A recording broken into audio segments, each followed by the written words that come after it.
What up, everybody? It is Free Talk Friday. Jazari and Tommy here for another open mic discussion. The first Free Talk Friday of 2025. Hope everybody is going into the new year happy, healthy, feeling very ambitious to take on the new year with all your heart's desires. How you doing, man? Good. How are you doing? Yeah. Doing all right. First day of the new Congress. That's today? Yeah. 119th, I believe. Okay. We'll see. There's a lot of mess going on with the speakership already. Trump Yeah. said he wants to support Mike Johnson, and there are people who are saying they won't. The margin is razor thin. There's what, 219? 20. Yeah, but somebody did resign. Matt Gaetz has resigned, so it's 219 to 215 right now. Yeah, Matt Gaetz says he's not returning. So they reelected Mike Johnson. There was a little bit of drama. Yeah, they did. In a decisive move, President-elect Donald Trump intervened by personally contact. Okay, well, let me back up. Republicans holding a narrow 219 to 215 majority. Johnson could afford only one defection from his party. Initially, 3 Republicans, Reps Thomas Mazie, Norman, and Keith Self of Texas, voted for alternative candidates, jeopardizing Johnson's bid. In a decisive move, President-elect Donald Trump intervened by personally contacting Norman and Self, urging them to support Johnson to avoid prolonged voting and to respect the voters' mandate. Following these discussions, both representatives changed their votes, securing Johnson's position with exactly 218 votes. So, wow. I said on a previous episode that I thought Speaker Mike Johnson was done because of the continuing resolution fiasco that happened a week or two ago, and I was wrong. So apparently Trump was made happy, and he made sure that Speaker Johnson got pushed over the line. But it's gonna be a really tough Congress, because even when they get filled back up to 220, they can only do votes. I mean, I'm not expecting a lot to happen. Yeah. These next 2 years. I'm honestly not expecting. I mean, there's a lot of things, the president can do via executive action or executive order. But as far as concrete legislation, I just don't see much getting pushed through Congress. I don't know. It's tough to say. I mean, they had such a narrow thing here, and there were 3 holdouts, which right now it's only 2 that they can lose, but when they fill back up to 220, they can only lose 3 votes. But you see what Trump did to here. If there's a piece of legislation that needs to be pushed, even if the far right wing doesn't want it, if Trump can be convinced, you might see a lot of things get done. Not good things, but it just depends on how well Trump can flex his influence. And I think he'd be able to do that in the House better than he would the Senate. So, yeah. Yeah, I mean, especially those senators who won their reelection and maybe are not as part of that fringe right. People like Deb Fisher, she's good. She's going to be there by the time Trump is. She's going to be there after he's gone. So I mean, some of them who are just I don't have to worry about an election in the next 2 years. And the new majority leader, Thune, I think, is from North Dakota or South Dakota. He was not Trump's preference to be majority leader. Trump wanted Rick Scott. So, I mean, that shows you that the Senate Republicans are being a little bit, independent from Trump's influence. But in the end, I guess there's the Senate filibuster for legislation. But I mean, I think one of these days over the next 4 years, you're going to hear that Justice Thomas or Alito or both are going to say something like, we want to retire now, even though we said we were going to die in office. But it's going to be a tough day, Yo, just a heads up, because we talked about this, Tommy. You brought it up. The inauguration day is on MLK Day. And how iconic and historic had it been, the first Black South Asian female president of the United States being sworn in on MLK Day. MLK Day. And but the thing is we still got to go through that day, and it's got to be Trump, Yeah. There's always discussion about wall-to-wall coverage. Yeah. There's always this discussion of whether he's racist or not. It's because look, he's got oh gosh, the lady from The Apprentice, what was her name? I didn't watch that show. But he's also got like Scott Walker. Oh, he's got all of these, he would say, oh, we got all these black folks in the administration. He can't be racist. And they actually had a black woman from the administration come and testify against him, I think during his impeachment trial. And she was like, no, he's never been racist to me. And it's just like, okay, yeah, I'm sure we can get that. I'm sure we can get an unbiased. But what are you going to say? If you say, yeah, he was racist, like, you're going to get fired. Like, but okay. But let's push it back to a time before he was in politics. I mean, the guy got sued by the federal government several times from discriminating against black folks living in his property. Yeah. There's going to be a lot of opportunity for content this upcoming administration. There are going to be a lot of things to talk about, a lot of things to discuss, a lot of perspectives to dive into, and conversations to be had. We have quite a few. Would I say quite a few? Yeah, I would say a good handful of people that we want to, come into the studio and chat with us. We have some soft commits already that are going to be amazing. Some already on the book scheduled. Still kind of salty about the one earlier, but it's okay. But yesterday, it's okay, man. It's okay. Huh? Yeah, it's okay. Yesterday was good. Yeah, yesterday was good. Yo, so we had Maurice Jones come up to the studio. Well, come down to Lincoln from Omaha.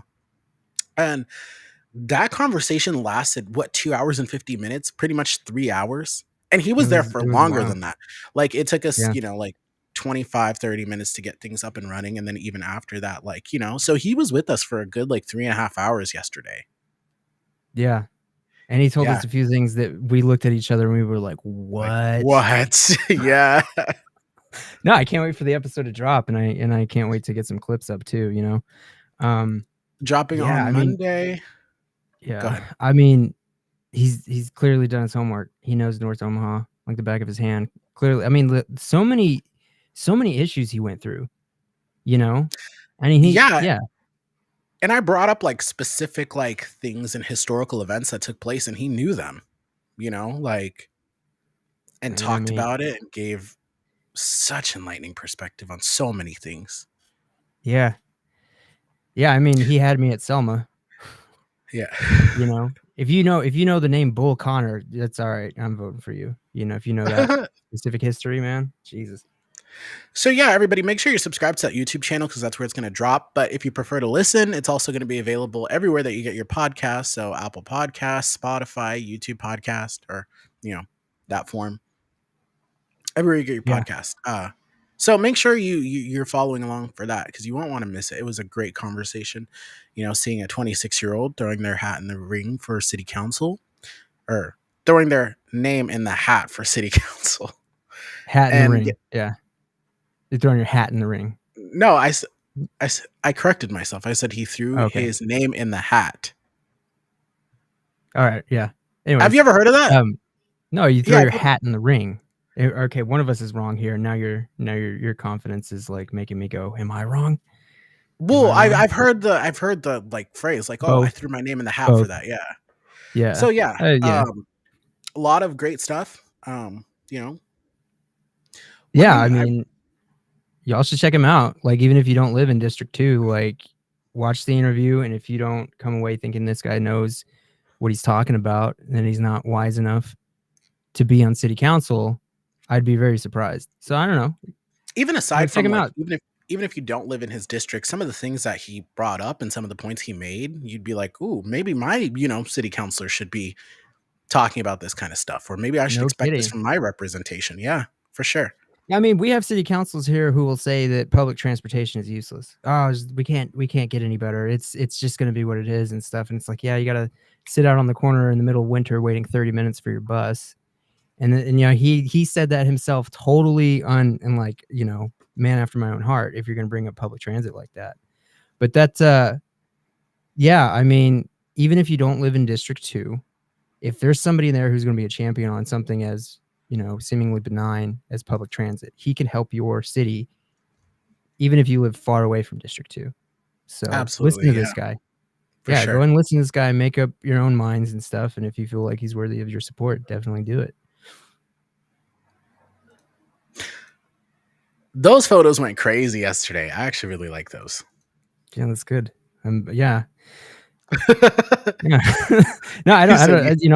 this is you're a journalist and you're a photojournalist and all this other stuff, and I'm lucky if I can get a good family photo. You know what I'm saying? So it's like there's so much happening that I know so little about. So it's just like where can I add more? Yeah. Like where can I pitch in more? Yeah. So I am really excited about the clips I've been cutting lately. So hopefully some of those will get posted soon. But going through some of these episodes that I was there in the room and then going back over these episodes, it's just like that amazing perspective so far.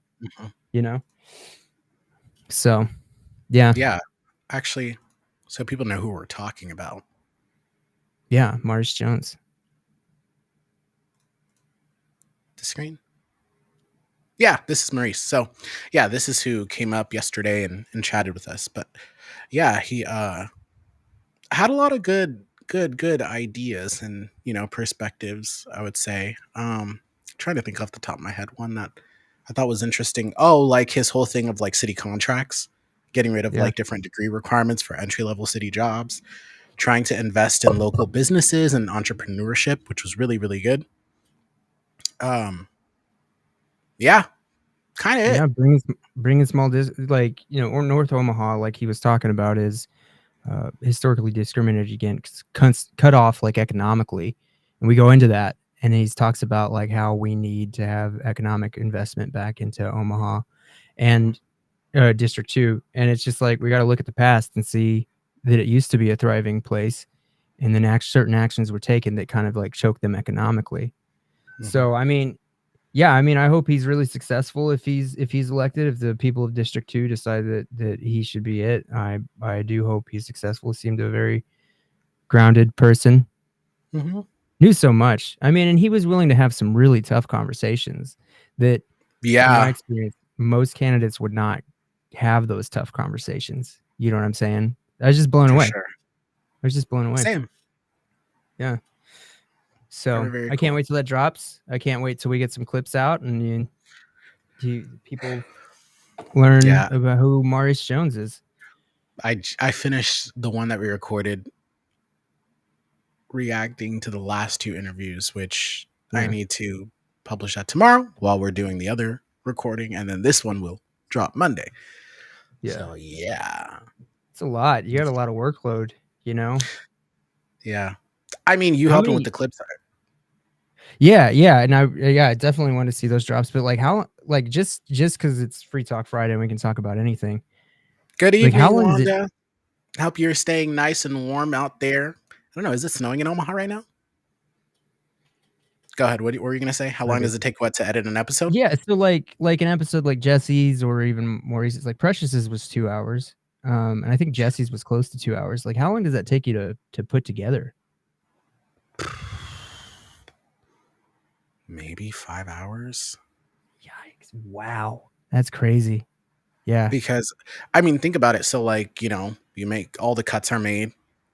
Mm-hmm. I have to listen through if there's any sound, anything. I mean, when we had to take pauses to readjust whatever, have to go through, cut that out, find the right transition, Yeah. But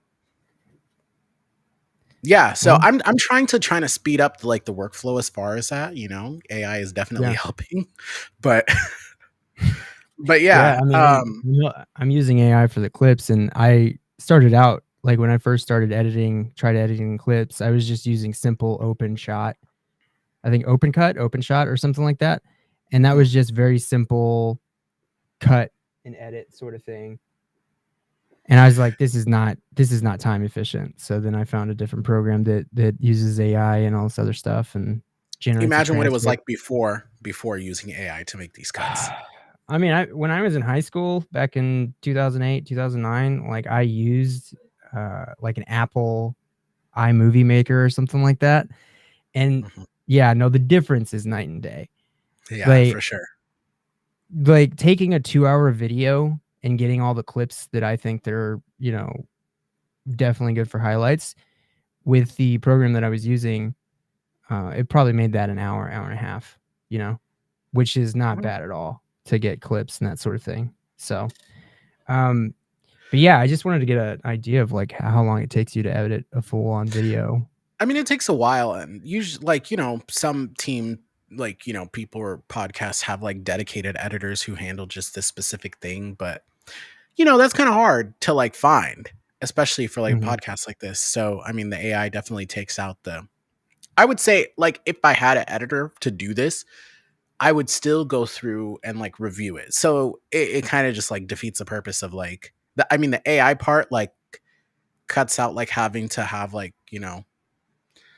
which Yeah. I mean sucks, but it's just like, how many people want to sit there and edit, a 3-hour podcast. So I mean, you're definitely a master of your craft. You definitely put a lot of, I see other like podcasts out there, and like I can tell the difference between yours and theirs. I'm just thinking like, wow, this guy puts so much into the. Did you see what Wanda said, by the way? Did you see that? I did. Wanda Lewis. There are several candidates running for city council in District 2, which I happen to live in. Okay. Let's try to interview them all. Everyone's welcome. Like, we're never going to turn anyone away that comes on the show, Yeah. Yeah. All are welcome. If you want to come up here and, sit with us in our studio and chat about like your ideas, your visions, things like that, hit us Let's up. do it. You know where to find us. Yeah. We're not hard people to reach. Yeah, well, I'll talk to anyone. There's no, like, we're very accessible. Like I was telling you when we were going over like what's the best advice he ever got, we were just kind of sharing, and I said, I knew a really smart guy who told me there's nobody on this planet that you can't learn something from, Right. And then he also taught me how to buy a used vehicle, because he used to be a used car salesperson, and like he had all these tricks. I was just like, it's crazy. That is wild. Yeah. So yeah, that race is heating up. There are several people who jumped in. Mike Lee just formally announced that he's going to be doing his kickoff here shortly. So, Peyton Zyla did his stuff. I saw him on First Guy Omaha. He did an interview on there like several weeks ago, if I remember correctly. I tuned in for a little bit and saw some of that. But yeah, lots of people to talk to. I mean, especially with this upcoming legislative session, first-time senators who are being sworn in, people who have just won their races.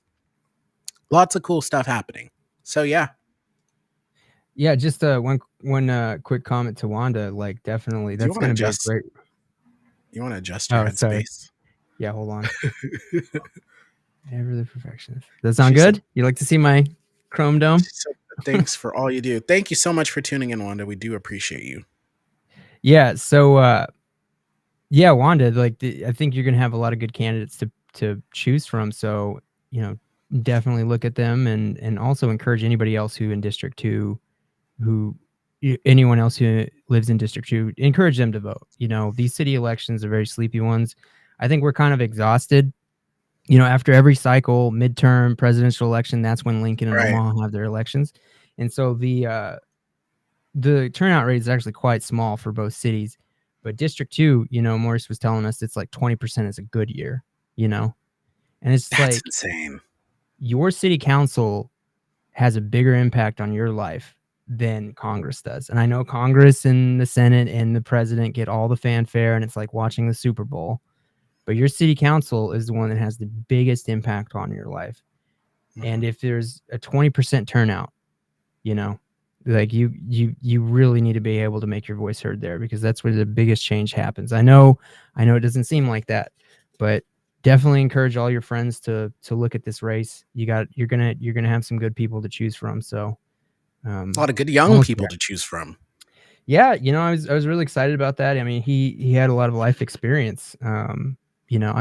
He's a small business owner. He was a cop for a year. Gave us a lot of good insight there. It's when it comes to the police, I know that we can have like negative perceptions of the police. I've always kind of been vaguely aware, like, hey, that's a really tough job. I've had some negative experiences in the past with the police. I've had positive experiences and that sort of thing. And then the insight he gives you just really puts that feeling into words. So, I mean, it's a very complicated thing. And I know there are a lot of activists out there, progressives, who, I agree with their politics, but, things are very complicated. It's a very complex discussion we had. Yeah. And that was one of those when he told us some things that made me go, what? I'd like to think that I'm somebody who's like really well informed, but he said some things that I was just like, how did I make it 33 years not knowing that? I'm like a civics nerd, and I didn't know some of the stuff he was telling me. I was just like, that is amazing. And then I went and looked it up just to make sure it was accurate. It's accurate.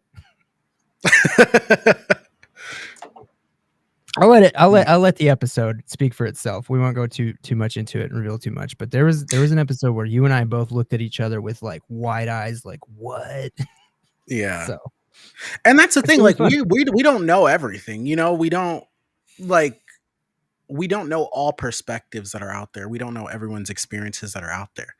And so that's why we invite people to come on and kind of share those perspectives and things. And yeah.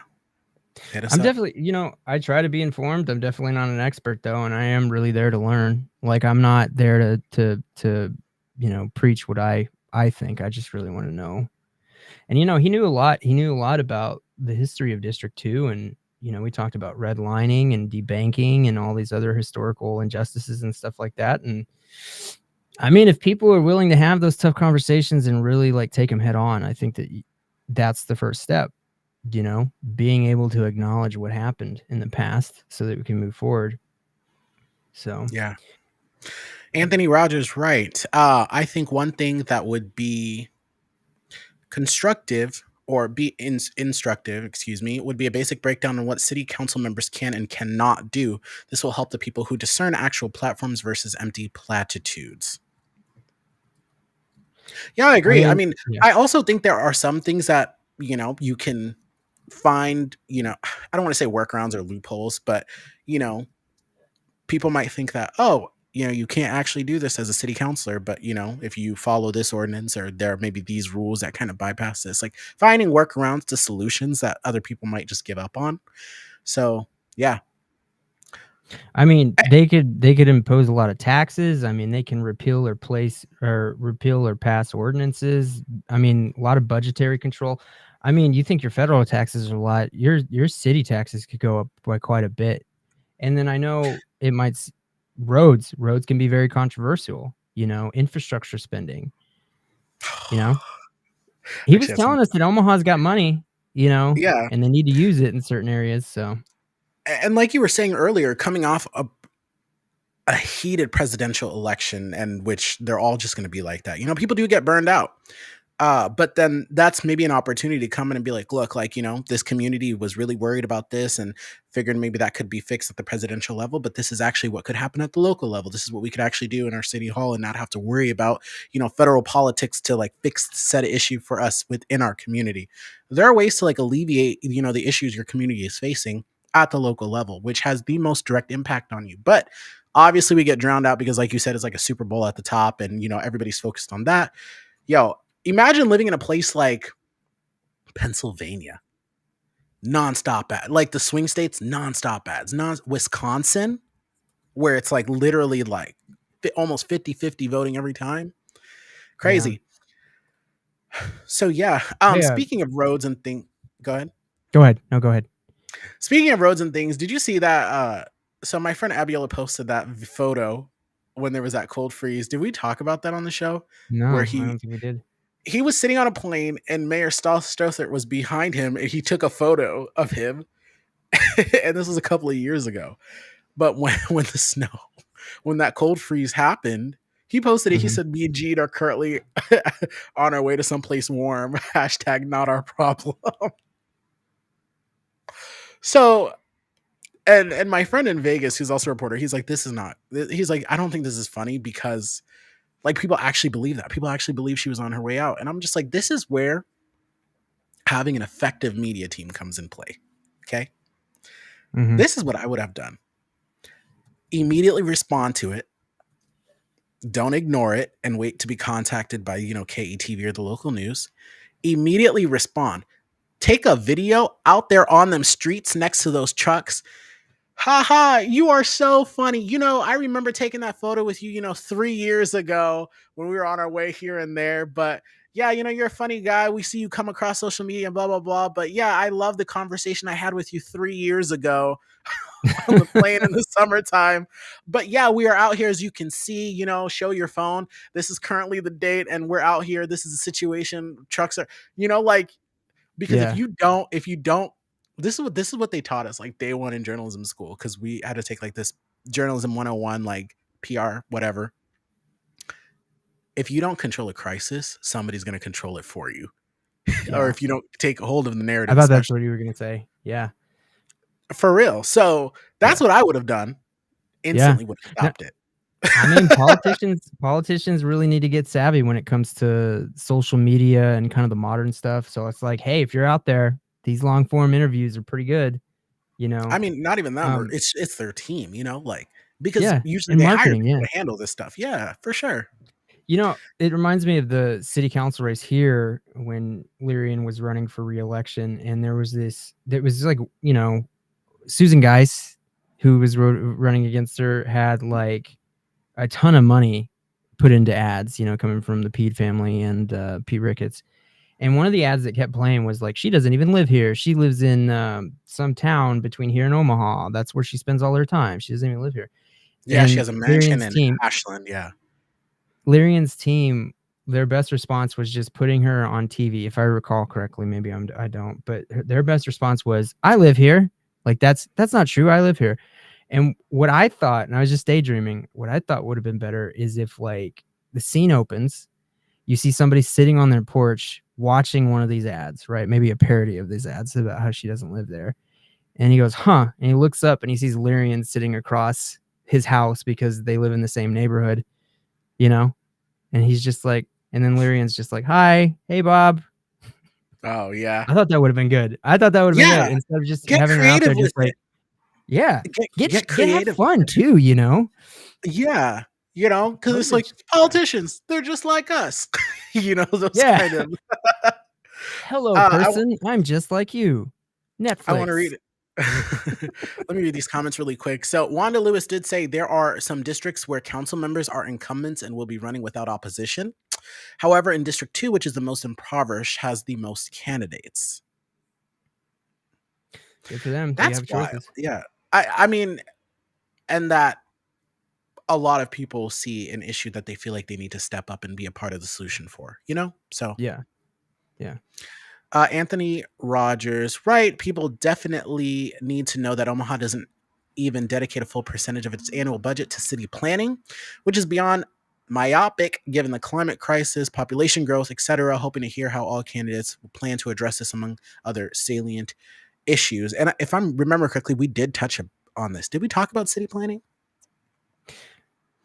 I don't think so. I think we talked. I think we talked about like infrastructure transit. And like, transit infrastructure, you know, accessibility, things like that. Yeah, we did discuss that. Mm-hmm. And he talked about his like idea and stuff to do that as far as like trade jobs, bus routes, hubs, things like that. Wanda Lewis says we have a mayor that lives in 2 different states. Precious McKesson, hi friends. Hey Precious, thank you so much for tuning in. Thanks again for coming and chatting with us, you know, a couple of weeks ago in the studio. Had a lot of fun. I told Tommy after you left, I was like, I felt bad that I had you drinking out of that chip ceramic cup from Walmart. So the next time you come, the next time you come back, we got Aquafina, we got Spindrift, American Clear, we have roasted honey peanuts, we have yogurt covered raisins, Hershey Kisses, new cups, coffee, French vanilla creamer. We have ice cubes that are round, you know, with nice glass cups. All that to say, I don't know if you I don't know. It won't be like the White House. It won't be like, you know, what you see at the White House, but you know, we got a little bit better. Oh, sorry, Tommy. What were you gonna say?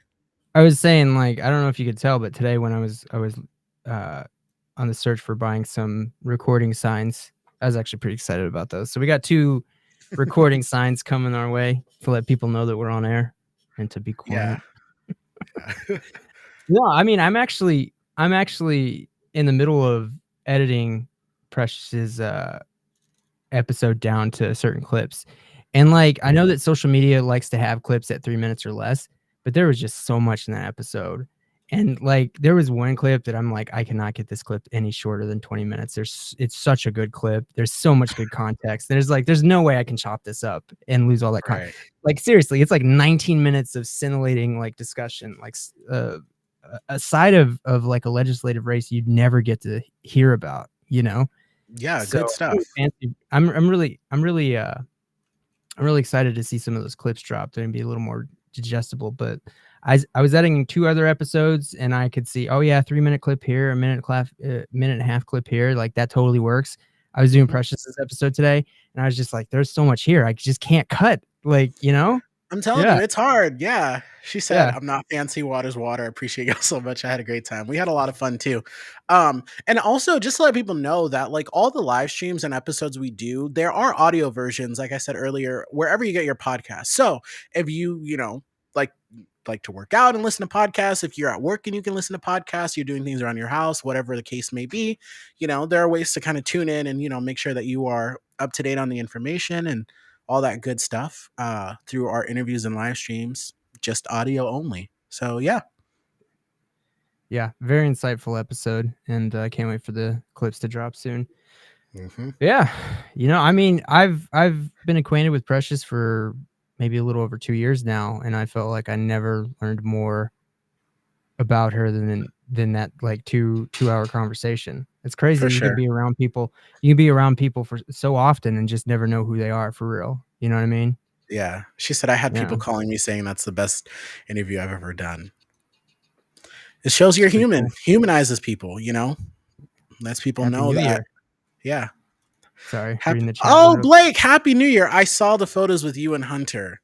So this was a client that we worked with earlier this end of summer, early fall. But anyways, yeah, Happy New Year, Blake. Thank you so much for tuning in.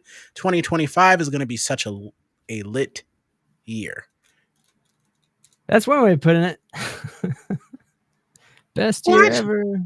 Maybe. We'll see. I don't know what to expect, man. I have no idea what's going on. I don't know what's going to happen. Apparently in the next in I don't know, 2 weeks, a little over 2 weeks, we're apparently supposed to have the biggest deportation effort in history of the world. Oh my gosh. So do you actually think that's going to happen? I mean, no, not do you in the think way the court do you think the courts will like come in and stop it? Because go ahead and then I'll chime in. No, I mean, it's a very complex legal situation that you can never really have that discussion during a presidential election about how complicated it is. Like, the two biggest things you could probably do to help the immigration process is one, I mean, the courts are just absolutely backlogged. You need more judges to be able to handle like asylum cases and then also like cases of coming over the border illegally. Like that would take care of a huge backlog, just having more and more immigration judges. And then the other thing is like getting a real like path to citizenship, because we do some strange things like chain migration, right? And that's not always fair to everybody trying to come to America. Wait, what is that? So it's like if your cousin, if you're here legally on visa or you're a citizen now, and a cousin from a different country, like they can come along because that's part of the chain. I don't know if it's changed, but one of the things that people were talking about was like, it should probably only be nuclear family. You know what I'm saying? Yeah. So I mean, like there are some.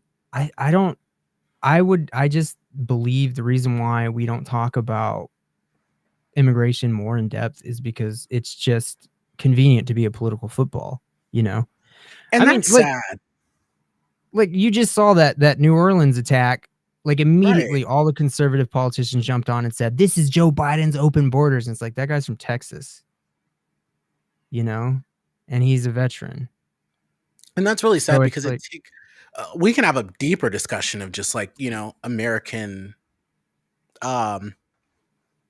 meddling, interference, whatever you want to call it, in foreign governments, different countries that causes people to immigrate here because of whatever collapse they're facing in their own country. Blah, blah, black sheep, have you any? The other thing too is like, do you really think somebody left the beaches of Belize to live in Oklahoma to work at the meat packing plant there in the Panhandle? You know what I'm saying? So it's just like really trying to understand what are the cases, and things do get weaponized to like the highest levels where, there are cases where migrants come and commit horrible crimes, right? But then to just use that to like blast everyone and be like, this is what they're all doing. This is what they're all doing. Yeah. I mean, I mean, it's like the murder of Laken Riley and how that was used as a political football. It's like, yeah, that was a horrible crime committed by an immigrant who crossed the border illegally and was in the middle of the process of being deported. Like, you can't be deported like right away just because you crossed the border illegally. You got to have a court date, right? Due process. It's American tradition. And also, they have to like coordinate with the country that's going to be receiving you. Yeah. But I mean, it's like, yeah, I know the murder of Laken Riley was a horrible tragedy, and it's like perhaps it could have been prevented if we had like, common sense immigration reform. But it's just like, look at the statistics. An undocumented migrant commits crimes at a much lower level than a documented migrant, and then documented migrants commit crimes at a much lower level than a natural born citizen. So it's just, but you can't have these discussions in a 30-minute campaign ad, it's the payoff isn't as well, I mean, you just put up a scary ad, 30 seconds about, scary brown people coming to the United States, and that's enough. Yeah. And this topic, as far as like immigration and things, is kind of hard for me because my family immigrated here, clearly, I was born here, but my family immigrated here like in 1995, and so many other people, that we know. And I just don't so it's so weird too, like hearing, I don't even know what I'm trying to say. I guess I just don't, like, when I see this stuff happening and like these talking points happening, I'm just like, dang, like if my family was coming here, knowing that what they were fleeing back there, it was like people would think that I'm a criminal like that. People would, like, the perception people would have of you, like the negative, like, Mm-hmm. the negative perception and stuff. But yeah, dude, if I'm remembering correctly, which I'll have to ask her, like the way that my family was able to come here, they came as refugees, and it was because of a US ambassador. Like, it was a wild thing. And I remember my mom telling me that guy, which I'll need to do all the research and stuff like that, but he's, from what I remember, he's still alive, but like very, very like old. Yeah. And so like he met my mom when she was like pregnant with me. And I think it would just be so cool to like meet him and be like, like, this is where we are today because of your help. Like, it was wild. Crazy times. But yeah, as far as like mass deportations and things like that, there's a lot of people who work low level jobs. And let's talk about the H-1B visa or HB1 visa situation, right? So when people talk about migrants coming in and taking jobs, like when you look at the jobs that Americans have and the jobs that migrants or immigrants have, they're jobs that most Americans wouldn't want to do. Working at meatpacking plant, roofing companies, construction, concrete, like, those like laborious jobs that are very important, but not desirable for Americans. Most Americans, like we were talking yesterday, say you go to college, work at office level job, work in a hospital, work in this field, be an engineer, a lawyer, a doctor, or work in tech, right? Those are the jobs that more Americans are interested in working. White collar jobs, maybe. Anyways, so then the whole thing with Elon Musk and them talking about, okay, we're going to kick these immigrants out of here, deport all these people, have Americans work those jobs, and then bring in highly skilled individuals from other countries to work these white collar tech jobs high up there, pay them less under poor conditions to skyrocket their profits. And I mean, I'm already seeing the chickens are coming home to roost. The chickens are coming home to roost. I'm already seeing some people who were huge Trump supporters and some of the really far right talking heads already having regrets. Because before the election, it was, we're going to make America great again. We're going to get rid of these people. I mean, one of the things Trump said about... Did you see Laura Loomer? Yeah, hold on. So one of his pledges was like, hey, we're going to fix the housing crisis because we're going to kick a lot of people out and there's going to be room for a lot more. And then as soon as the election is over, what happens? Oh, we need to keep some immigrants here. Oh, why? Because Americans aren't smart enough. They're not skilled enough. And is that the truth? No. That's not the truth. The truth is an H-1B visa person is not going to join a union. They're not going to demand higher wages. They're going to keep their mouth shut because they don't want to have that visa revoked and have to go back to their country in a month. That's why you want it. Vivek Ramaswamy, Elon Musk, and Yeah. And now Donald Trump. They buy things here, but they also like, hey, like if one of our family members can, oftentimes in other countries, and I'll just say from the perspective of just like, South Sudan and things like that, if you have the Mhm. opportunity to send even one of your family members to get to a level where they can potentially be able to help provide for your family back home. So these people coming here, working these jobs, it's not just because of them. They most likely have people they're taking care of back there, right? They probably Mhm. have sick relatives that they're, sending money for care or medicine, knowing that this is their only chance at survival, me working this tech job at Tesla or Google. So I can't complain because that's life or death for my family, For sure. so I and they're was getting paid less than what I worked wow. in a cleaning service when I was in high school or college. I worked a lot of weird jobs in college. And one of my coworkers was a woman from Russia, right? And she spoke like broken English and stuff, but so one of the things that she would do is she would go to Goodwill all the time and like buy clothes and send them back home to Russia. Wow. It might have been one of the Eastern Bloc countries, but is one of those Slavic nations. But she would just buy a ton of clothes at Goodwill and just ship them back home. And she's their lifeline. Is she going to try to join a union? Is she going to demand better wages? She's like, no. I mean, I'm somebody else's lifeline. If I lose this job and I'm not able to stay here, so I mean that Vivek Ramaswamy and Elon Musk, what they're saying is true. Is we should have talent here. We shouldn't let. I mean, so let me put it this way. My friend from Sri Lanka, brilliant person. She got a double major in finance and accounting in 2.5 years. Brilliant Wow. person. Yeah. But she couldn't find a job here because certain, I mean, Sponsorships. it's not as easy in certain industries to get visas to work here, but she got Yeah. like a few months. And then like, even though she was this amazingly talented individual, she still had to go home. And I don't think she regrets it anymore. Like, she has a great life back in Sri Lanka. But it's like, it's true. We need to keep talented people here if we can. Why are they're coming here to be educated and then we're just sending them home, and maybe they would be a great contributor to our society here in America. That's true. What Elon Musk and Vivek Ramaswamy are saying is some of it is true, but they're not saying that because they actually believe that. They're saying that because they don't want to pay people higher wages. Yeah, I do for sure. Real quick comment from Blake on YouTube. What I'm understanding, the immigrants that will be deported have yet to get a job. We talked about this too. Some people who get swept up in these immigration raids or deportation raids are citizens or people here legally that get accidentally deported, which pegs the question: what happens if like you're a homeowner that accidentally gets deported? You still own that property, right?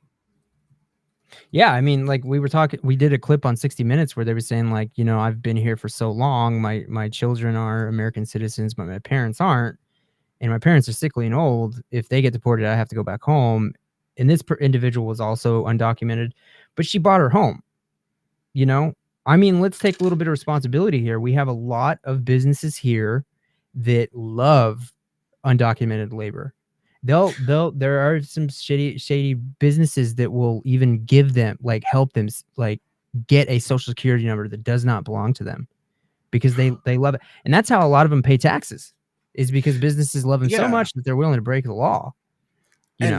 Real quick, like Blake, that. I saw like this interview too on one mainstream outlet of, a farmer in North Dakota talking about how he has a lot of undocumented migrants that work for him, but he supported Trump because he doesn't actually think those people are going to get deported. And he's the dude that said if they lose that labor, we'll start running out of food in 2 days.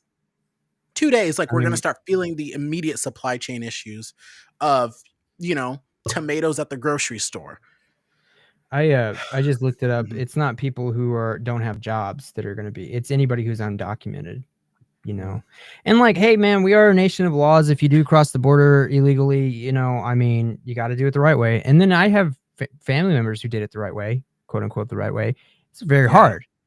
And when they become, people are like surprised that naturalized Hispanic people are actually kind of hardcore on illegal immigration. And it's just because, you know, they feel like, hey, man, like I went through all of this and I'm a naturalized citizen. I followed the law. I followed the rules, but I still have to compete with somebody who came here illegally, which means wages go down and stuff like that. I get it. But, you know, our system doesn't make any sense, like when it comes to being able to become a citizen. But from what I understand, like I just looked it up, regardless of employment information, this is just a response to Blake. Regardless of employment status, if they're undocumented, they will be sent away. And he's saying something like 11 million, which is, let's see. He's saying 11 million. Oh, sorry, I've lost my place. Yeah, it says Trump aims to deport between 15 to 20 million undocumented individuals, despite estimates indicating approximately 11 million undocumented immigrants. So where are those 4 to 9 million people coming from? And remember, we're not 100% great at deporting undocumented. We sometimes deport American citizens. You know, it happens. I think lost my train of thought there. I had something good to say. I'm just saying, like, there's a lot we could probably agree on. What's Blake? But in the end, it's just like, hey, let me put it this way. You know, it's not terribly unlikely. It's not impossible that because of climate change, I might have to migrate north. I mean, analysts talk about this all the time, that people in the American Southwest are likely going to have to, they're probably going to be displaced. And some analysts will tell you Phoenix running out of water.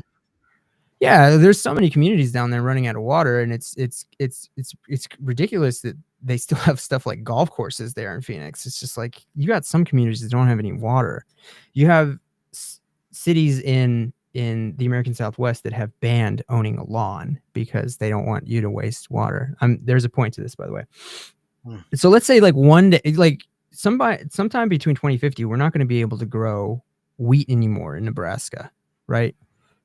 That's an projection. But you know, that might be true. Like, we grow a lot of wheat here. What if the climate shifts so much that we can't grow wheat anymore in Nebraska? Okay, so here's the punchline. If I was having to choose between letting my family die or illegally migrating across the Canadian border, I'm going to pass that imaginary line. I don't care. Like, if it's life or death, like, I'm sorry, I don't care about your imaginary line on a map. So yeah, I mean, people in desperate times call for desperate measures. People do things out of desperation. Like, I mean, just think about it. Walk a mile in their shoes. You know, if you're from El Salvador, it's not that way anymore, but like, they had incredible gang violence. No wonder people wanted to come up here. You know, they talk about immigrant caravans. It's like, walk a mile in their shoes, learn their stories before you're so quick to cast them out. You know, it's complicated. Yeah. So yeah, and I mean, just the economic, like the economic collapse that could happen because of that. You know, when they talk about all the inflationary policies, which this would be the number one thing that would cause things to rise. And you know, we'll just see. This all stems from me saying, like, could all this stuff be possible? We'll see if the courts hold what will happen, or if it was all, like you said, just for political football, right? Like, if this was all just to rile up the base, to turn them out. And as far as like people coming, have you noticed that's the trend with just everything, you know, like even like student loan forgiveness. They were talking about, well, I did this, so it's not fair that they have to do this. I came legally. It's not fair they have to do that. So it's I'm glad you had luck. Why are you upset somebody else gets some luck in life? Like, I have $20,000 of student loan debt. If I had to, I would be able to pay it off. But some people don't. Some people can't. And if I paid off all my student loans, which I am on track to do in the next few years, and then suddenly they said, okay, student loan forgiveness, I'm going to go like, well, why? I'm going to be like, good. Nobody should have ever had student loans. I'll be right back. I need to clock out of work, and I'll be back in 5. Great conversation. Hey, you know, this is Free Talk Friday. You know, I mean, we do. Yeah. So Blake, if you have the capability, just hop on. We'll talk. I mean, I don't want to be in a bubble. You know? Yeah, everybody, just a reminder, this is Free Talk Friday. In the description is the like actual link to join this like stream. So if you click that link, it'll reroute you to the program we're using to pop up and be a guest. Why are you smirking like that? Well, I'm just thinking about last week about how, I mean, I didn't expect a very yeah. emotionally charged discussion. And like, I'm telling you, somebody with, autism, ADHD, just a neurodivergent disorder in general, like I have to prepare for like emotionally driven discussions or interactions and stuff. And when I don't, you get what you got last week. And I don't think I was terrible at articulating, but I could have definitely been better. It wasn't bad. Like, I think so. I'm just worried he's gonna come on here and they're gonna push a button I'm not prepared to have pushed, and I'm just, it'll be a mess. But okay, really quick, I do want to talk about this because somebody made something. Anthony did say, "Oh dang, we are behind on these comments. I apologize, guys." Yeah, Hold I know. on. Yeah. Anthony, Raj is right. Trump is nothing more than a Rockefeller. You want to read this? Trump is nothing more than a Rockefeller Republican neoliberal. He's not going to dismantle the entire economy to accommodate racists and white supremacists. Republicans, like Democrats, are ruled by the corporate class. They have more power than the courts, and they are not going to let Trump embark on his deportations as they don't want to pay citizens living wages. Absolutely. But there's a few things that we could expand on. But like, that's the thing that people don't understand is Republicans are very business friendly, and businesses love undocumented labor. Yeah. So I mean, that's why you never really see any solutions coming from Republicans on it, because they're very business friendly, and businesses down in the South, they love undocumented work. Yeah. So I mean, hold them accountable, y'all. Like, Republicans out there who voted for Trump and voted for change. They're like, I believe you are insincere in thinking that this man is gonna do everything you want. Hold him accountable. And that's so sad to see, like, people who, like, all the stories of people who are like, I saw it on like TikTok. One lady was talking about how her neighbor is an elderly woman. She's like, we live in a red state, blah, blah, blah, just background context. When I make like bread, baked goods, whatever, I take it over to her, say hi, check on her, check on the ladies, the girls that come and like help take care of her, because she needs like pretty much round the clock care. So there's a staff of women and girls who come in and like filter out to like help take care of her, whatever that may be, like using the restroom, bathing, eating, things like that. Pretty much round the clock care in her home. So the lady's mom, so the lady who needs care, no. The daughter of the lady who needs care was talking to the neighbor who sometimes goes and checks on her mom, and was like, yeah, I'm really stressed out because the people who are taking care of my mom are immigrants, and if these policies, like if these deportations go through, I don't know what's going to happen. She's like, well, who'd you vote for? And she's like, well, Trump, but I thought he was only going to deport the bad ones. And she was like, honey, he meant everybody. And she was like, well, I don't know what to, and she's like, I don't know what to do now. I don't know who's going to help take care of my mom. And she's like, I don't know, girl, this is really spooky. I don't know about any of this stuff. I don't know what things are going to look like 2, 3, 4 years from now, but like, maybe you got to move back in with your mom. Like, I don't know what to tell you, so stuff like that. Insurance, people worried now that they're going to lose their health insurance if the Affordable Care Act is gutted, right? The Department of Education, man, like making sure that schools are accessible and offer free opportunity for kids with disabilities or special needs to have a fair opportunity at education. That's all by the Federal Department of Education. So if that is closed, then schools, the states are responsible for making sure that every school is accessible to all kids, regardless of what their learning capabilities are, so that they have a shot at a fair shot at getting an education. And if you don't live in a state, which none of us do, who are able and willing to take on that just causes a lot of problems, man. So it's like, hey, Blake, he said, I'm back. So all that to say is just like, there's a lot of like domino effects and a lot of things that people didn't think of. Like when we talk, and also when we talk about people voting against their own interests, maybe this was their interest, maybe, I remember one guy talking about friends. Go ahead. No, go ahead. I remember one guy talking about like, yeah, I might lose my health care, but I don't want to be considered a charity case. So I would rather lose my health care than somebody like, like perception and what people think it's a real thing. People have those thought process. Like, Yeah, I mean, I am fine like losing everything because I don't want to be considered a charity case. Oh man, growing up low income and all the stereotypes about how we're charity cases and stuff like that. Dude, I could go on about that, but I'm telling you, I grew up on I mean, public housing, food stamps, had to wait for the first of the month, you know. Some things same at the here. grocery store we Same couldn't here. get. If it wasn't covered by food stamps, we couldn't get it. Like, you know, Let's just let y'all know, living at or near the poverty level, which is what these programs do, is they push you up maybe a little bit over the poverty level. Still living at that level is not comfortable. It's not fun. But if you're telling me, like, if I have a program, a social safety net program that 90% of the people are honest people, you know, down on their luck, and they just need a helping hand, but 10% are people taking advantage, like, I'm okay with that. Why would you punish 90% of honest people, which I know a lot of people are calling me naive, but most people are honest, good people, you know? Why would you punish 90% of people just to spite 10%, just to teach 10% a lesson, you know? Yo. I don't know. Yeah. So I saw this video, and it was like, she gave these two examples, and don't want to make it racial, but this is the example that I saw. Oops, the AI mic, the AI camera is taking over. Hold on. To the hands. Yeah, I turned mine off, so. Yeah, no, that triggered it. So talking with my hands triggered like the AI features. But okay, so saying like, let's say we'll call her Bessie. Bessie. Sorry. Bessie is an immigrant. Her happiness level is at 90%. You know, she's doing good at her job. You know, her family's good. She's happy, things like that.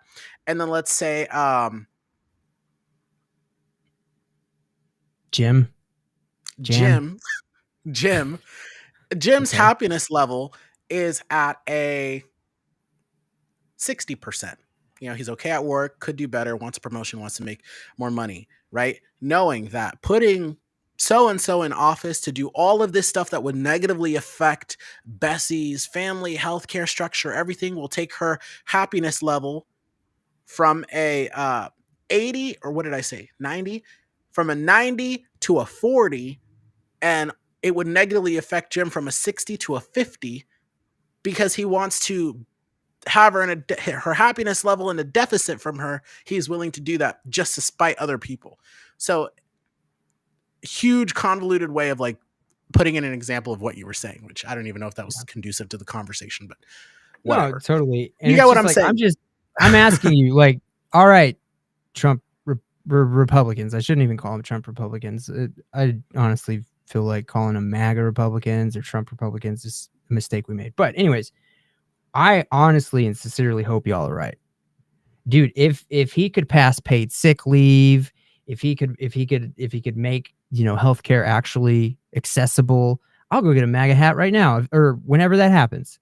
You know what I'm saying? Like, I will give credit where it's due. Like, I've said, listen, I'm glad he tore up the TPP, Trans-Pacific Partnership Agreement. I'm glad he tore that up. It was going to be NAFTA 2.0. It was going to decimate the labor force.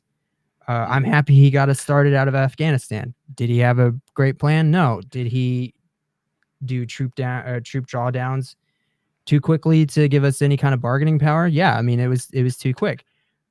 But he got the process started, and I'll give him that credit. I am happy to be out of Afghanistan. Oh, and he passed paid sick leave for federal employees. So, I mean, hopefully that moves the Overton window. If he could pass these things, you know, universal lunches, if he could pass those things, I'll go get a MAGA hat. I don't care, you know? So, I mean, I'm just saying, I hope he's everything you think he is. And if he turns out not to be, I hope you're holding him accountable. And you know, honestly, when it comes to the battle over the HB1 visas, I mean, listen, he came out in fully support with Musk and Vivek Ramaswamy.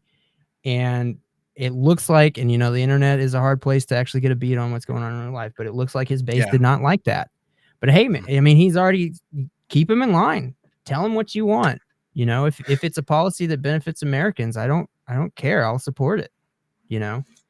And the other thing too, like, aside from that, kind of a side note, like, we should really stop with the Harris comparisons, and people still trashing Kamala Harris. Like, she lost, he won. Why are we still talking about her? I mean, listen, it's like in the sense easy of to, just yeah, people still like posting photos and making these like misogynistic, sexist jokes for what? For what? Because it's in those instances likely it's organic, the hate, the criticisms and stuff. And like, me and you, we've had discussions on how I've criticized some of the things that her campaign, the directions we went in. We've been in heated discussions and stuff, but it's just like, what does it matter anymore?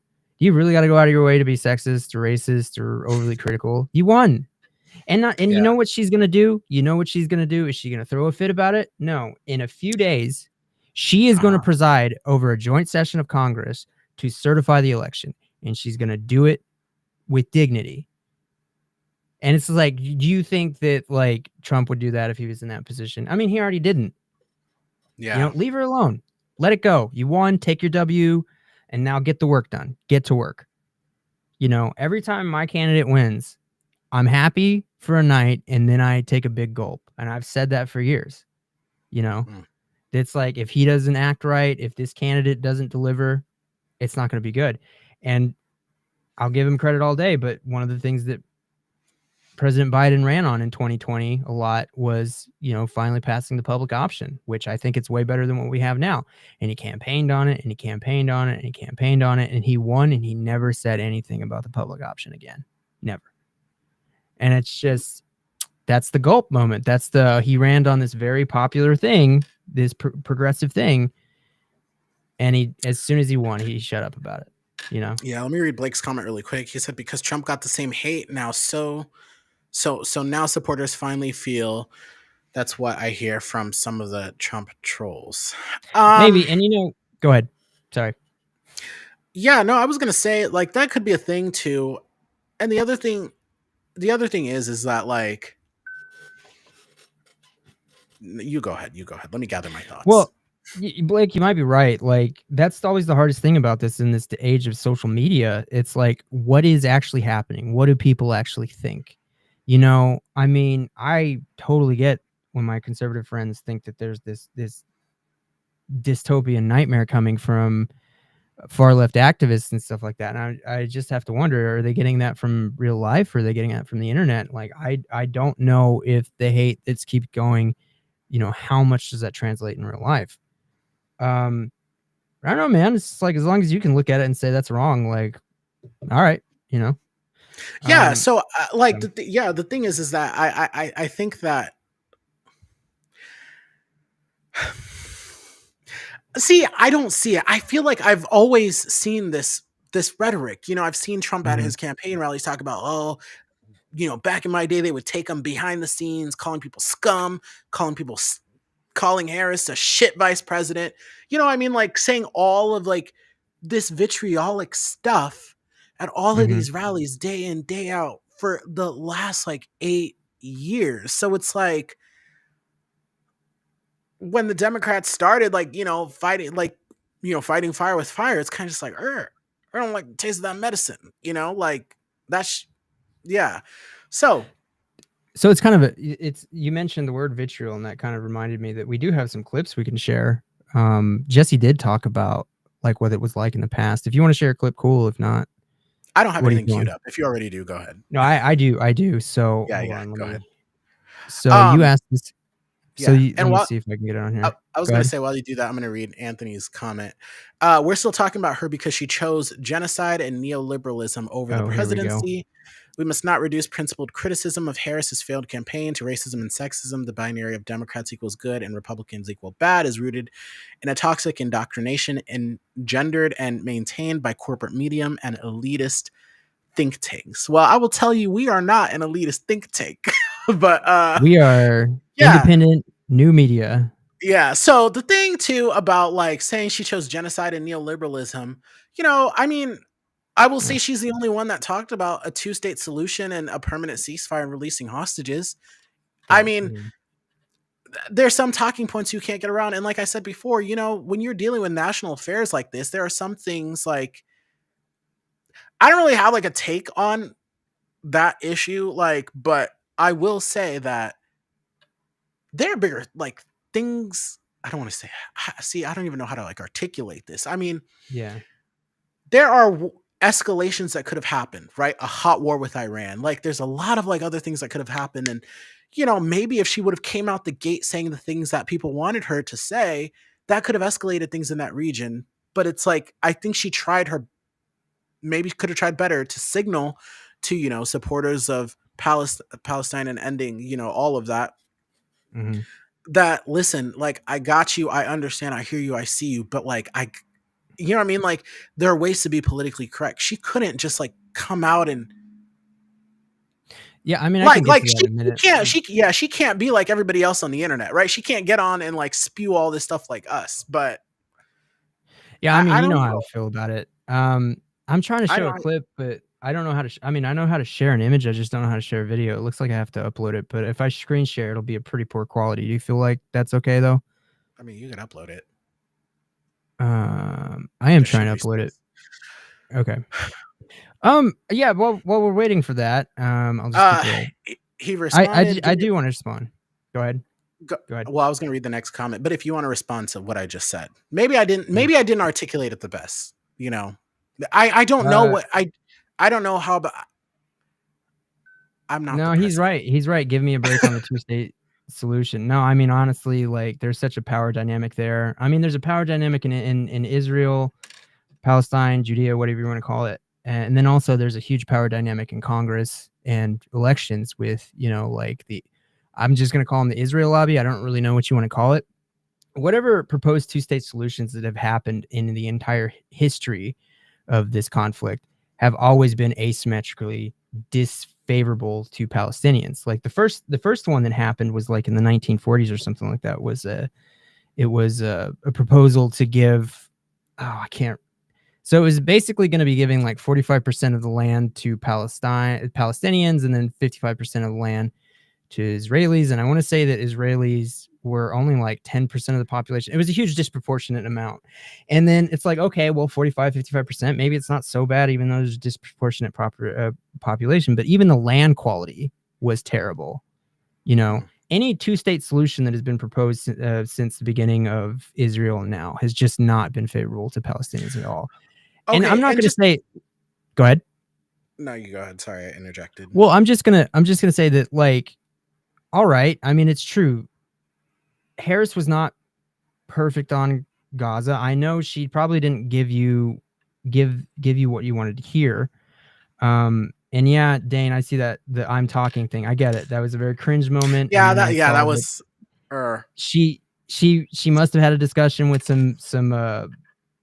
some consultants to respond. I don't know. Like, I get it. Like, really quick, go ahead.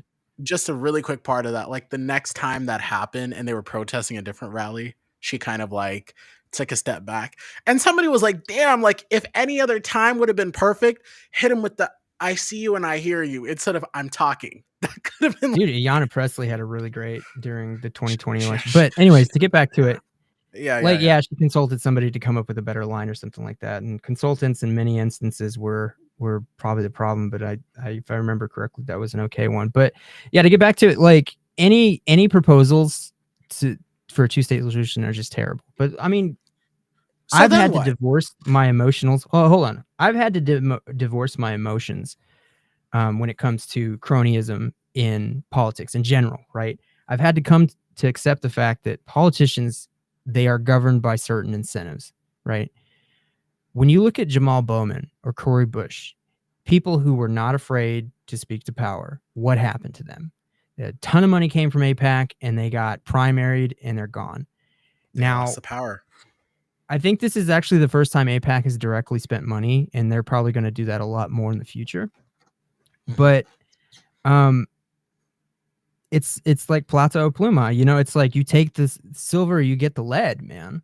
So I mean, Harris she's running with all of this anxiety and this very small margin for error. She's having to balance all of these influences, incentives, and stuff like that. And I get it. You're looking at her, you're looking at Gaza, you're seeing that she is not delivering you like a good message or a good hope of a way forward. But it's just like, remember, the Israel lobby has been at this for decades, organizing for decades. They have a lot of money. If you want to take their influence out of politics, you're going to have to be as organized, if not more, because of how entrenched they are. You need campaign finance reform. You need electoral system reform so that people with diverse opinions can actually be elected. It's not coming up with slogans like Killer Kamala, Killer Kamala, or Genocide Joe. Genocide Joe, yeah. Just for a moment, step back and realize the incentives are what they are. Why can we not get a city council that literally candidates are running on affordable housing? Why can't they, when they get in there, why can't they actually do it? Oh, because they realize that the local real estate lobby is going to crush them with money if they do anything like that.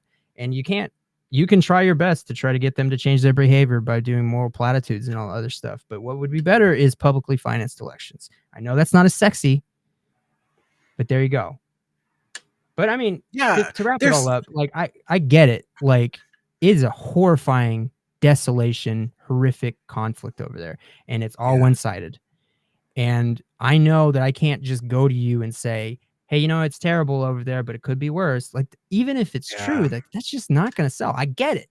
But anyway. And like you said too, like, what happened to the congressional members who spoke out about this in full force in the way everybody wanted them to?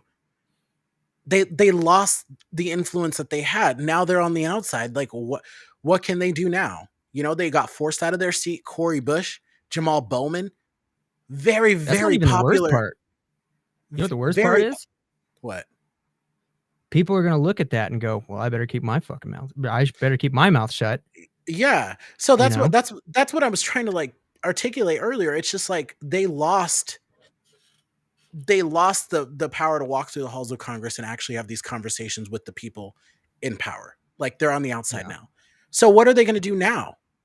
Yeah. What next? Cori Bush said she's going to do something. When she was giving her concession speech, that really wasn't a concession speech. She said, well, you think you harmed me, but now I'm free to do whatever. And it's just like, no, you're not. I mean, but that's what I'm saying. Yeah. What more can you do outside the halls of Congress? Do you know what I mean? Like, you had the power to draft legislation. You had the power to access the president. You had like access to the power of America, and now it's all gone. What you can do on the outside is reform. It's not sexy. It's hard. I mean, Barack Obama, one of his biggest pet peeves, one of the things that hamstrung him so much was gerrymandering. And then for a while, I haven't heard about it in a long time. A while after that, after he left office, him and Eric Holder, they started an organization, or worked with an organization that was trying to support ballot initiatives to get independent redistricting. It's not sexy. I get it. Like, I can't get people who, but that's it, man. Gerrymandering and campaign finance reform, coming up with slogans that smear Harris and pretty much make youth voters not turn out. That's not going to do it. I'm sorry, really, it's not. Anthony, if you want to hop on to give your thumbs a break so you don't have to like type out these long comments, you can come on and we can just, talk. Yeah, this is Free Talk Friday. I'm a little more prepared to not have a spaz attack. But let me read his comment. The DNC can stop taking money from AIPAC and allowing for the corporate lobby to influence their primaries. They don't want to because they want the blood money of AIPAC and other super PACs. Let's not forget that Harris had more billionaire supporters than Trump. The DNC can institute their own overturn of Citizens United. We know they won't, and we know why. Yeah, I mean, like, I think we agree with what you're saying there, right? Like, people taking money that they shouldn't be taking, letting money influence, being bought and paid for, having a price tag on you. You know what I'm saying? Like, somebody shows you the money and you accept it. I'm in Colombia. Let's do it, though. I'm game if you are. Yeah, absolutely. Anytime. Just wanted to, if you didn't know, we just wanted to let you relax from. Yeah, we can try. I mean, we've had people come on with bad connections before, and we try to work through it. But I mean, dude, we are basically hold on. I'm begging not any. Sorry. I'm not done. Go ahead. So all I'm saying is too. But then when you do have people, right? So where were the voters when Cori Bush and Jamal Bowman were under fire like that? You know what I mean? It's everyone's responsibility. Like, if you want a fighter out there, like, you got to have that fighter's back. You know what I'm saying? So people still showed up and voted for the people that AIPAC was backing. And it's like, this can't be hidden. You know what I mean? Like, we Yeah. know the effects that lobbyists have on primaries and campaigns and elections and things. So where was the community? Why didn't the community still vote for her? They saw the stuff she was doing. She was their fighter in Congress. She was outspoken. You know, she was a progressive and things like that. Really was going hard for her district, and they still voted her out after that AIPAC money came pouring in. So it's, you know, saying that, you know, the establishment and the DNC and all these politicians should not accept that money. Yeah, that's one thing, like taking lobbyist money to be influenced and bought and paid for with the price tag on you. But the other thing too, it's like, how if that's the case and she didn't take the money, you know, march to the beat of her own drum and all that, and still lost her seat. Mm-hmm. Yeah, I think that what they might be saying is the person who challenged them shouldn't have taken the AIPAC money, but it's just like, it's like the money is there, somebody comes. If you build it, will come. I don't really understand. Like, dude, Democrats have problems, and it's not just money. AIPAC still has an incredible amount of influence when it comes to voters. If you get on their bad side, they have a lot of power, and they have a lot of power because they're organized. They've been at this for decades. And, you know, as much as I used to be mad at our city councilors because they couldn't get affordable housing like they said they would get, and sometimes they pass things they call affordable housing, it's not. You got to get off the soapbox and realize that the money is there to destroy them if they do something that goes against the moneyed interests, and the money is there to support them if they do what the money interests want. The local real estate developers would absolutely crush a city councilor who supported source of income, you know, discrimination, prohibitions. So, yeah, Anthony, are we getting Anthony a link if he wants to? Come on?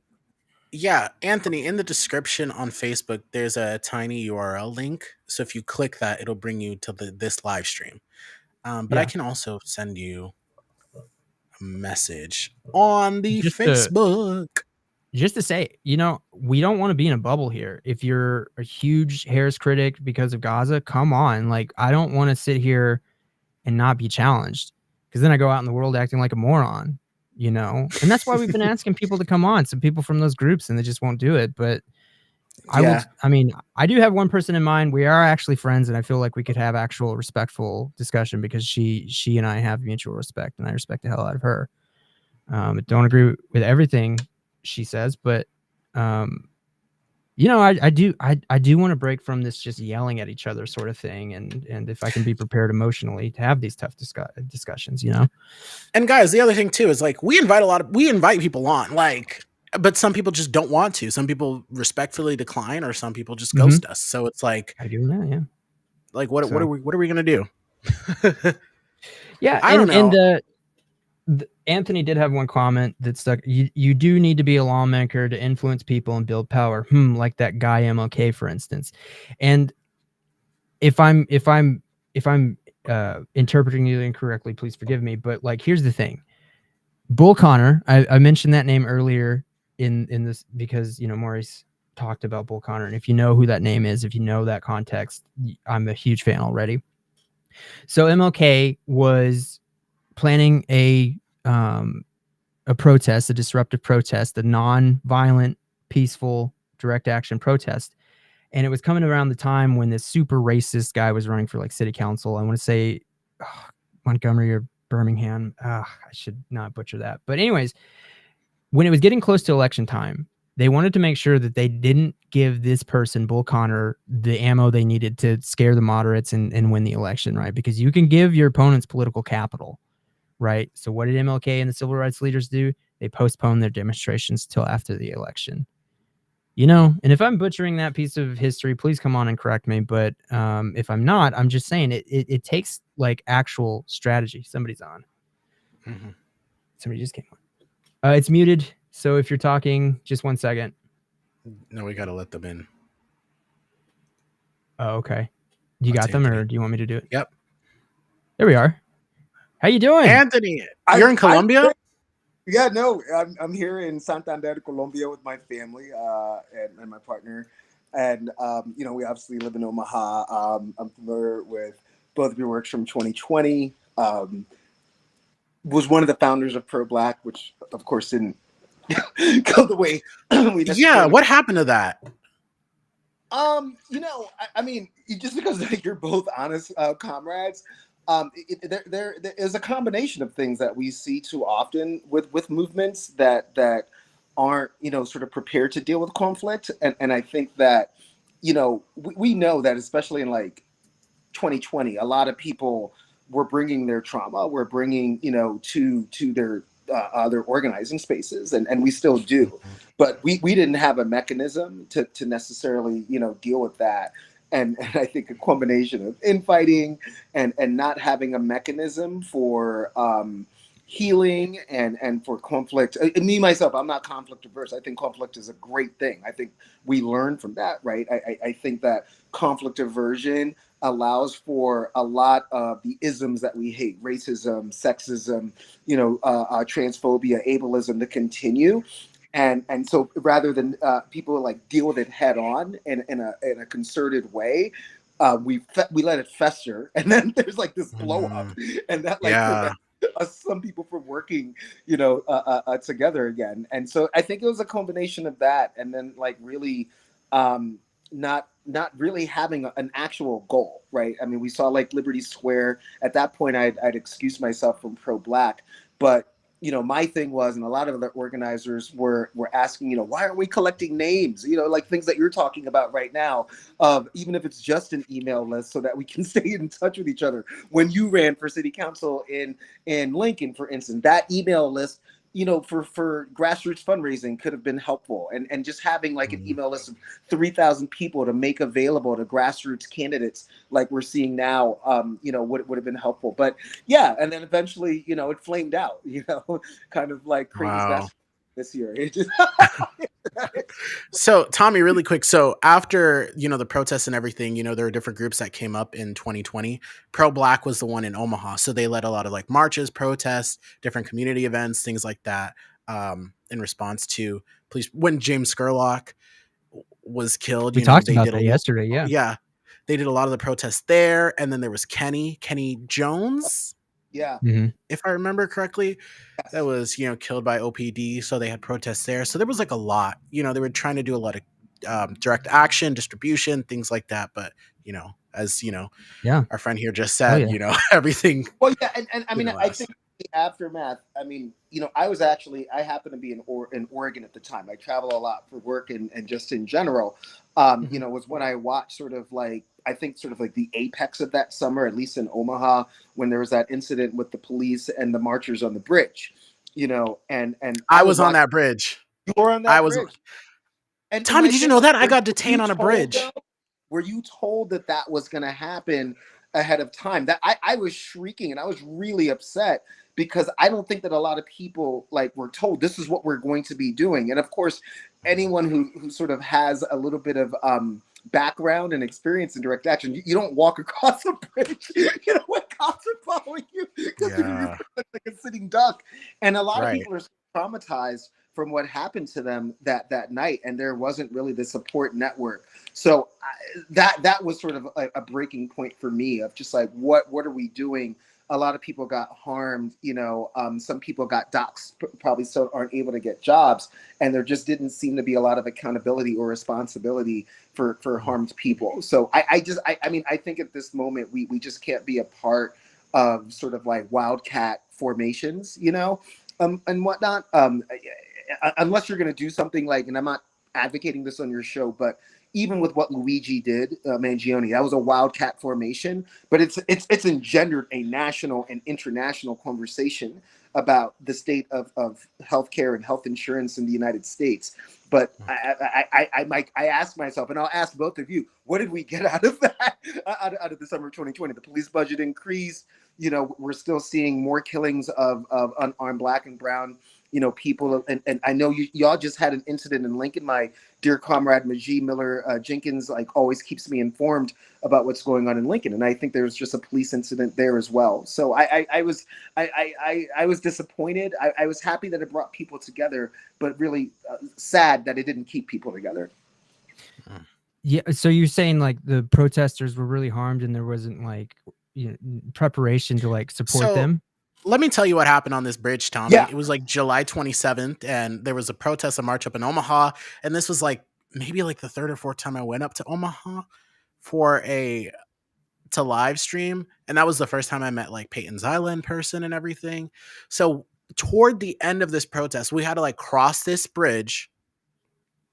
And then a block down would have been like where everybody gathered and everybody would have like had closing remarks and, dispersed. But like at the beginning, more so toward the beginning of that protest, OPD started saying that this is now an unlawful like gathering. Please disperse, or you're going to be, arrested. And they said that some people stayed on the sidewalk. I and other reporters were on the sidewalk, most of the time during the duration of the time. People still continue to walk on the street. I don't know what conversations, people like Pro Black had with OPD, or if there were any conversations about like how you guys are protesting or things like that beforehand. But yeah, so that all happened. We go across this bridge. They kettle us on this bridge, zip tie everybody. Like I literally had burn marks from these zip ties. And people went to jail. They were going to arrest the media too, and I was one of them. And they literally had to Google my name and see everything that came up to believe that I was an actual reporter. And then because they let me go, they let the other reporters that were on there go as well. But yeah, so a lot of people were still traumatized from that. There was a lawsuit with the ACLU. They reached a settlement. I don't know the details or specifics of that. Nothing significant, right? Like nothing that would make you feel better, Jazari, about it. Like the cops didn't change their behavior. It was a very weak, what's sometimes referred to as a consent decree, which is basically like cops are not going to admit to actual guilt, but they're going to make promises to kind of like change their behavior and take things into account. But I mean, both Lincoln and Omaha, we've seen that the cops have become more emboldened, if any. Yeah. That was a wild time. So my siblings were losing their mind. So my my sister went over to my cousin's house, was on the phone with my brother, watching me getting arrested on a live stream. And my mom's phone wasn't working. Otherwise, like I would have gotten some serious trouble. So she didn't see all this was happening. So I guess my siblings were arguing, like, what should we do? Should we get him? Should we call mom? No, don't call mom. Like, Joey's getting arrested. Like, what are we gonna do? Like, it was a wild thing. And shout out to everybody who was on that live stream, like trying to like network through the live stream. So there was a lot of like organizing that helped, connecting people. Danielle Conrad, when she was, executive director still of the ACLU, was watching that live stream and was able to kind of like see what goes on. And people use that, from what I heard, as like evidence here or there to like, it was a wild time. But Sorry, to as your far point, as props to the Nebraska Left Coalition, because the other thing that we didn't have in place was like bail support. And yeah, that's what I was going to ask. Whole summer was amazing. They really reminded me a lot of the way that Dr. Cornel West described the anti-fascists in Charlottesville. Of like, if it wasn't for Nebraska Left Coalitions, a lot of people would have still been rotting in COVID-ridden jail cells, right? Remember, this was still at the height of COVID, and the Douglas County Correctional Facility in particular had this like unique issue with COVID and people like, contracting COVID. So NLC was huge, not just that night, but in general, of making sure that people got out as quickly as possible. Yeah. Well, and people were stuck there because like the systems kept crashing or something like that. So people were stuck in those jail cells for longer than what they would normally be because, I don't know, crumbling infrastructure, whatever the case was, computers were not working. It was, so the just thinking about it. We will get to the thing that you were commenting in the chat in a minute, but I am just curious, like the organizations that were leading this protest, they didn't have like bail support set up. They didn't have like legal aid ready to go. No, and again, it's really unfortunate because like it also sort of like kind of like reduced into like what my mentor Jean Mubaraka refers to as pigmentation politics or race reductionism. we have a lot of great, like, white comrade organizers in Omaha and in Lincoln who were raising this issue of just like, yo, there are a lot of things that we have this interest. We brought people together. That's an incredible first step, right? And but we still have to learn how to actually hold actions. One of the first actions that pro-black tried to hold was this banner drop debacle, near Memorial Park, the bridge connecting, Memorial Park to UNO. And when we were going to drop this banner on that bridge, and I had a dear friend, my dear friend Jimmy Butler, who Jimmy Betts, excuse me, who was in town that day. He's from Ames, Iowa. Incredible direct action organizer. His job literally is to travel the country supporting direct actions, and people pay him via mutual aid to travel the country. And Jimmy was like, you can't do this because people are going to get hurt, wow. and that wasn't listened to because Jimmy was Asian and not black, or good comrades like my dear friend Sugar, who's a street medic, who wasn't listened to because she's white. And so that also, it was unfortunate because, look, there are a lot of white folk, like radical white folk in Omaha, who just have more experience. And that's not a racist thing. It's just a reality. We have people who are coming from cities that have a bit more of a foundation for organizing in direct action, like Chicago, which is, right nearby, like Minneapolis and whatnot. And just because they're white, they were dismissed by some elements of pro-black. And that also led to its demise, unfortunately. But to your direct question, no, were you told before you went on this march across the bridge, did you write a number on your arm in case you got arrested? So that's proof of, point right there that no, that work was not done. And it was just like, we're just going to march, but we're not going to take care of people if something happens to them, nor would it be in touch. I mean, look, the direct actions that I've done that are supposed to be like escalatory. Jazari's family, there would have been a list of people to call in case they got arrested, so that their families, where's my sibling? Where's my son? Where's my daughter? And someone who was basically in charge, right, of getting in touch with families to let family members know we're on it. And we are going to keep you informed about what's going on with your loved one or a person you care about. Yeah, and so this isn't for y'all, but it's just like, I'm super inspired by history, and it's just like anybody out there, if you want to support like future direct action, nonviolent direct action, just study the Birmingham campaign. Oh my God, it's perfect. It's so well organized. Just plagiarize. You don't have to reinvent the wheel. But anyways, I mean, yeah, I don't know. So anyways, I didn't real quick, Anthony, just to acknowledge what you said. I didn't know all of that was the case. A lot of people, this was what blew my mind. People's family members were watching that live stream, hearing their loved ones crying in the background, commenting, "Oh my gosh, we hear you. We're on our way there." Blah, blah, blah. Like they knew what was happening to loved ones because of the live stream. Damn. Yeah. So just not to be too harsh on one side, like it also sounds like it was a huge leadership fail on the police side of things too, because it's like if I'm in charge, I don't want to give people this image that I'm just like crushing people on boot heels. Like what is the training?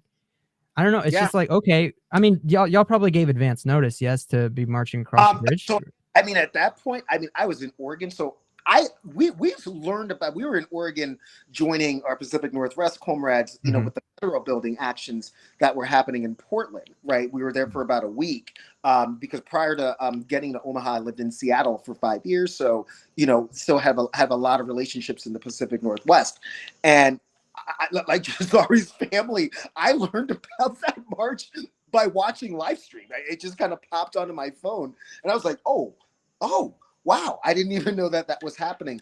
And so, I mean, I think I hate to use words like failure, but what I would say is there was an intransigence of leadership that led to failure, right? Yeah. Intransigence of like, you don't know everything. And I'm saying that as a person who can be intransigent himself. Yeah. So, and I know how this might sound, but like, you gotta tell people you're marching across the bridge. I know how that might sound, but it's just like again, go back to the Birmingham. Like if they tell you no, you're not, be like, yes, we are, and I'm just letting you know so you can prepare. And if they call you an unlawful assembly, fine. But you could always say like, we've told you it's a symbolic thing. It's happened in the past. We're marching across this bridge. We're not trying to stop traffic for hours. We're just marching across the bridge. We're gonna do it. We're gonna be there. And then if the cops, it is, the ball's in their court. If they want to crush you like Bloody Sunday, go right ahead. But Bloody Sunday was a successful thing in the end, even though there was violence. But you gotta take those steps. Go ahead. Let's bring up Birmingham, right? Because like the irony of that is like the reason why Birmingham was so successful, also known as Plan C. A few things, right? Birmingham desegregated their stores. That was a decision by the business owners. Those were private decisions. That wasn't the state, right? Because that's how effective it was. But prior to that, a young Martin King, then elevated as head of the Southern Christian Leadership Council, had an abject failure with Bull Connor in Albany, because Bull Connor just kind of let them go and like didn't actually arrest people, and was like, the best way to sort of just like make this insignificant is to just like let them do their little thing, and it was a big failure. I mean people were questioning King's leadership at that point. They regrouped, did Birmingham, as you were just noting.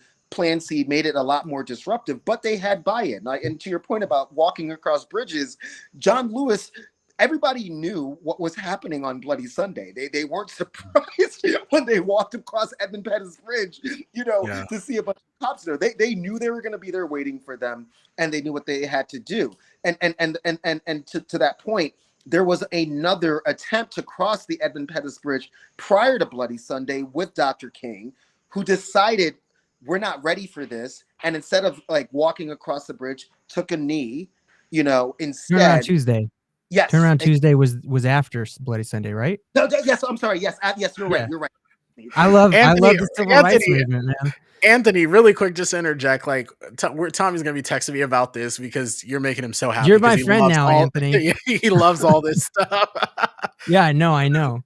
Yeah. Well, to that point, when you guys asked me to come on, I'm here in Colombia reading this book right now. This book is called The Second Battle for Africa, which has really made me understand sort of like the history of at least like Black radical organizing in Omaha and the Midwest overall. It's an incredible book that really talks about Alhaj Malik's life. I like to use his Muslim name as much as possible, Alhaj Malik al-Shabazz, Malcolm X. But one thing that I think is really important about this book is that it talks about the Universal Negro Improvement Association, Marcus Garvey's group, and the Omaha chapter that was founded in 1927 by Malcolm X's father, but more importantly, his mother, Louise Little, who had more of an influence in Malcolm's radical upbringing than his father. And the author argues maybe even more so than Elijah Muhammad, who, of course, Malcolm later joined with the Nation of Islam. It really is a must read because it really like dismantles the sort of patriarchal framing of Malcolm's mother of just being this like sort of like in the background, eventually institutionalized woman who, was a Garveyite and one of the founders of what's known as grassroots feminism, which was sort of this sect of Black feminists who stood up to Black patriarchal men, including Malcolm's dad. No, I love it. I love this. Like, okay, so like I lived in a small rural town in West Texas, and we were doing like a book report when I was in like the 6th grade or something like that. They're just like, do a book report on an inspiring public figure, right? And so then I turned in this book report on Malcolm X, right, of his time in jail and when he really like educated himself. And they were like, this literally white kid talking about Malcolm X, what? And, it made people like really. And then like I didn't expect that reaction. I just came across somebody who used his mind to learn even when he was in jail and stuff like that. And I thought that was really cool. And then I saw the reaction and I was just like, okay, this is kind of fun. Like, so yeah, I don't know. Like, you didn't do Fred Hampton, right? It's like this I don't know how old is that? This 11-year-old in school is doing a history report on Malcolm X. Oh man, wow! So many stories about growing up in the South is crazy. Yeah, like they just don't know. But just we really watch. Go ahead. sort of right. The Kamala Harris thing, right? I think it's really, really important. I was in Palestine myself about 2 months ago in the occupied West Bank. Obviously, nobody was able to go to. Is still not able to go to Gaza. And I mean, I think that there were a lot of issues with the campaign. You know, first of all, just the juxtaposition between candidate Harris in 2020. You know, this was the candidate that embraced Medicare for all. This is the candidate that embraced, you know, the Green New Deal. This was a candidate that embraced a fracking ban, you know, a hydraulic fracturing, which is a very poisonous way to extract energy. You know, that includes poisoning water and exposing lots of people to carcinogens. And then, you know, candidate Harris in 2024, at this point, vice president, you know, just took this turn, you know, rejected Medicare for all, rejected the Green New Deal, was literally bragging about the fact that she and Biden had granted more oil and gas leasing on federal lands and waters than Trump in his first term, you know, and I think that and then you add Gaza to that, right? Like, I mean, you know, that was just sort of like, as Jill Stein said, the veil gets lifted after that, and it opened people's eyes to a lot of issues with the Democrat Party and their corporatism, you know. And I think y'all nailed it when you said, you know, that first cringe moment of like, I'm talking right now. This seemed to be a pattern, because now we're hearing from our dear brother and comrade Sean O'Brien, of course, the pugnacious leader of the Teamsters, who I happened to get to meet when I was working for Dr. Cornel West. We went and interviewed with the Teamsters. For Sean O'Brien to say that Vice President Harris like wagged her finger in his face and was like, "Get in line, we're going to win with or without you." I tend to believe him. I wasn't there, and maybe the story, you know, was embellished somewhat. But based on what we saw and how she dealt with anti-genocide protesters, right? I would say that there's a modicum of truth probably to that. So I think that there was just this air of like, I'm the chosen one. And it really triggered for a lot of people, maybe I'm aging myself, y'all are younger than me, to Hillary Clinton's 2016 run, which was this sort of like mentality of shut up and get in line. Right. And how dare you challenge me? I mean, we saw the insurgent, historic Bernie Sanders campaign of 2016. Oh, man. Right. They screwed him over on that. Yeah, right. And had chances, you know, to do that. So I think I was also pushing back because, you know, I'm trying to move away from the left-right progressive conservative binary base, and I really appreciate y'all for lifting up the local elections. There's a lot of data that we got in Nebraska with ballot initiatives, which is something I think we need to be using a lot more often. We got paid family medical leave passed, and not just like but by small amounts. It sailed through. It was a mandate, 60%. We repealed Justin Wayne's feckless school choice, you know, experiment, right? like you know, that was everybody in Nebraska. And of course we, you know, passed medical marijuana. We still have work to do on that. I think we got duped on abortion. There were 2 bills. I think a lot of people voted for both of them, honestly, because I mean, even when I was in the voting booth, it's you know, one of those things where it's like you're ready, you've done all the studying, and then the test comes and you kind of freeze. Yeah, and, I pulled out my phone to make sure. I was like, oh my God, I'm confused all of a sudden. That's what happened with abortion. So all to say that I think that there are opportunities, especially in a state like Nebraska, to frame it more. If we're doing things to benefit the poor and the working class without losing our racial analysis as well. We're not going to be race reductionists. We're not going to be class reductionists.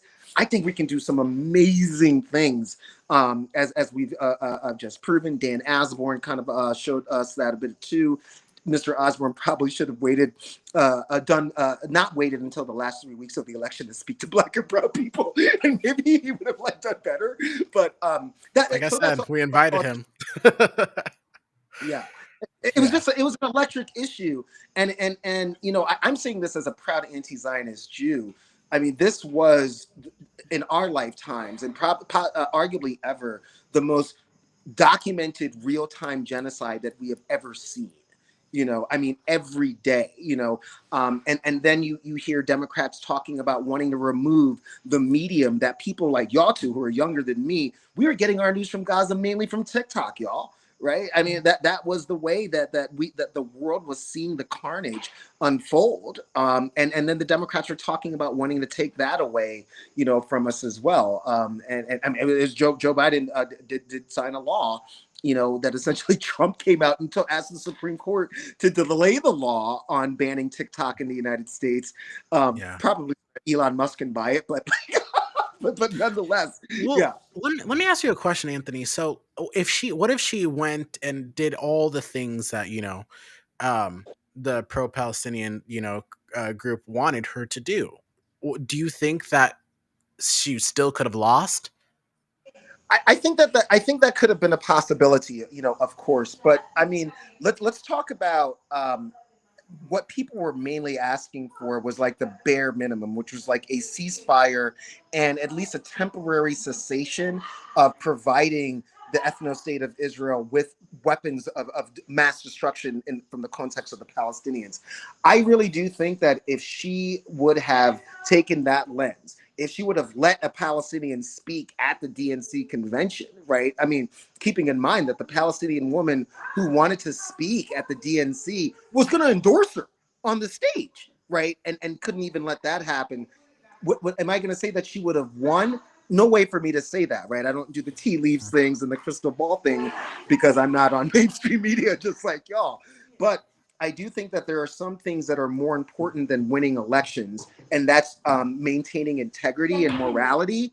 And when you can do that, I saw your face, but I'm saying when you Tommy, maybe you are in a better position in 2028, much like Bernie was, and because Bernie got screwed twice, right? 2016 and 2020.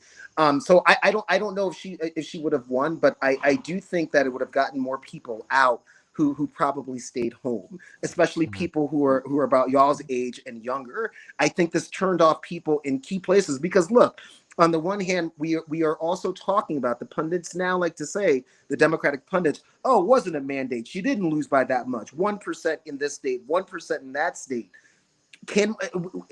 I believe that yes, she could have won some of those states. I do think that it was an issue that for some people was a red line, and it was just like, no, like we cannot just excuse genocide.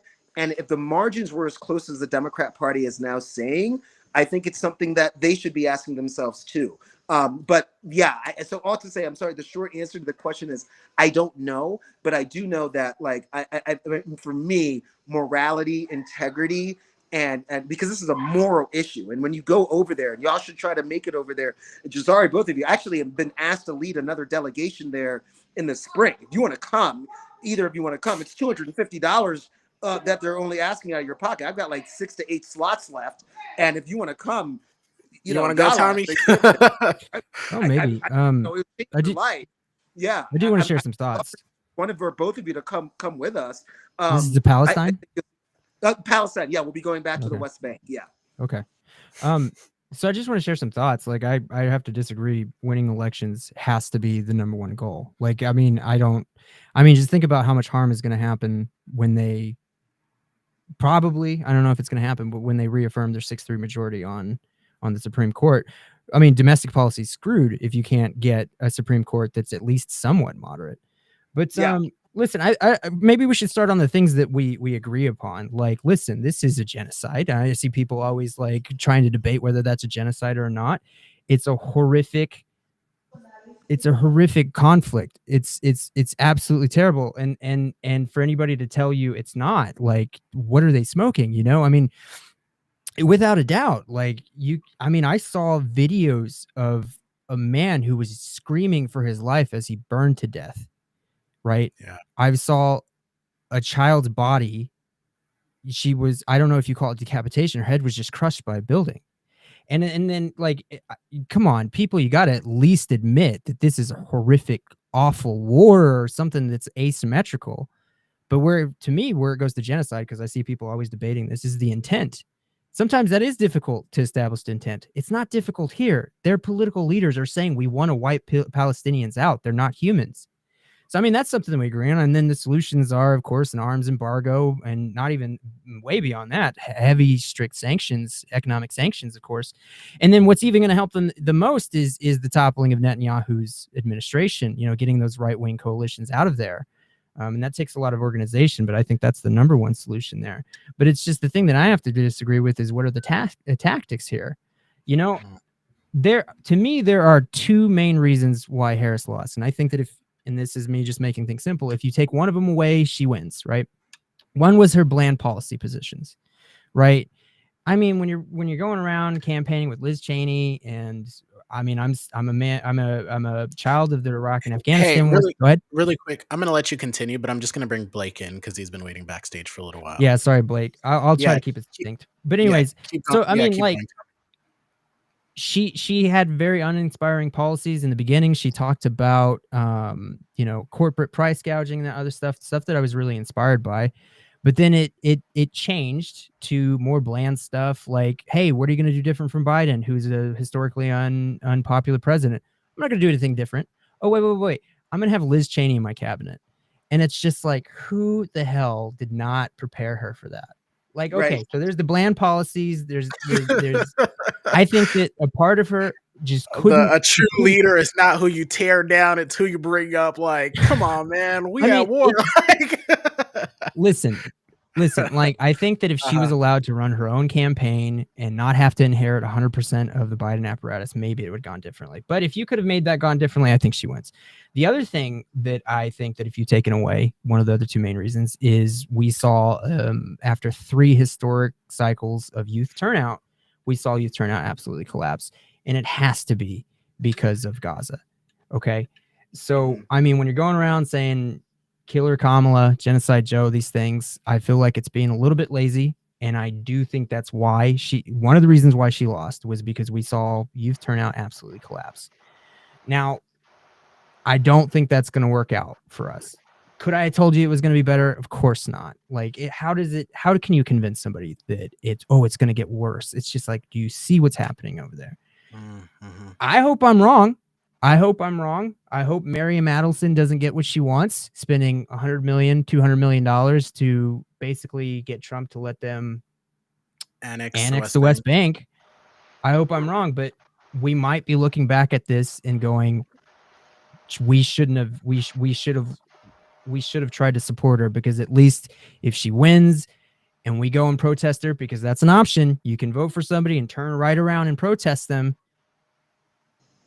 I just hope people aren't going to turn back and go like, well, I regret basically helping youth turnout collapse. And then, so. Yeah, no, I hear that. I think that there are some points there for sure. I mean, one thing I do want to say, I mean, for the most part, the West Bank is already annexed. Just to be clear, the Palestinians control less than. It's not already. It's a segregated society. It's being occupied, but it is not annexed yet. And when it is annexed, what you will see is Warsaw-style ghettos. Exactly. I know it's terrible. No. There already are Warsaw-style ghettos in the West Bank, for sure. I've seen them with my own eyes. I've been to Hebron. Basically, the settlements are built on top of the old city, right? And people just throw their garbage and their sewage down onto the Palestinians living below them. They have to walk with basically gates above them, the Palestinians, so that they don't get hit with glass being thrown at them by these Zionist maniac settlers. But the other thing that I would say is that, I mean, yes, youth turnout dropped. It wasn't just Gaza. It was the climate crisis. This is a very, very important issue for youth. And I mean, the Harris campaign basically indicated they did the same thing with climate change as they did with the economy. People are like, no, eggs are $8. I'm telling you, I'm hurting. And Harris is sending out these talking heads saying the economy is great.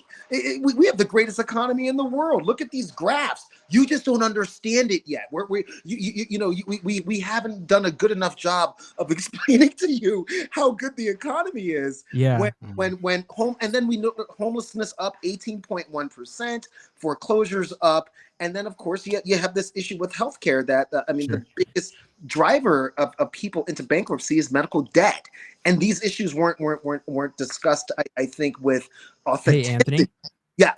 So just for the sake of like time management, Yes, no, dude, I'm I want sorry. I want you to come on. Like, we should have planned this better. It is Free Talk Friday. We don't plan too much and stuff like that. I do want to get to Blake and just hear his thoughts on what we were kind of talking about a little bit ago. It's not on this topic. Yes. But hey, next week or a week after that, let's come on. We'll talk for 2 straight hours. You know what I mean? So I'm gonna give space to Blake. Hi, Blake. Happy Friday. Yeah.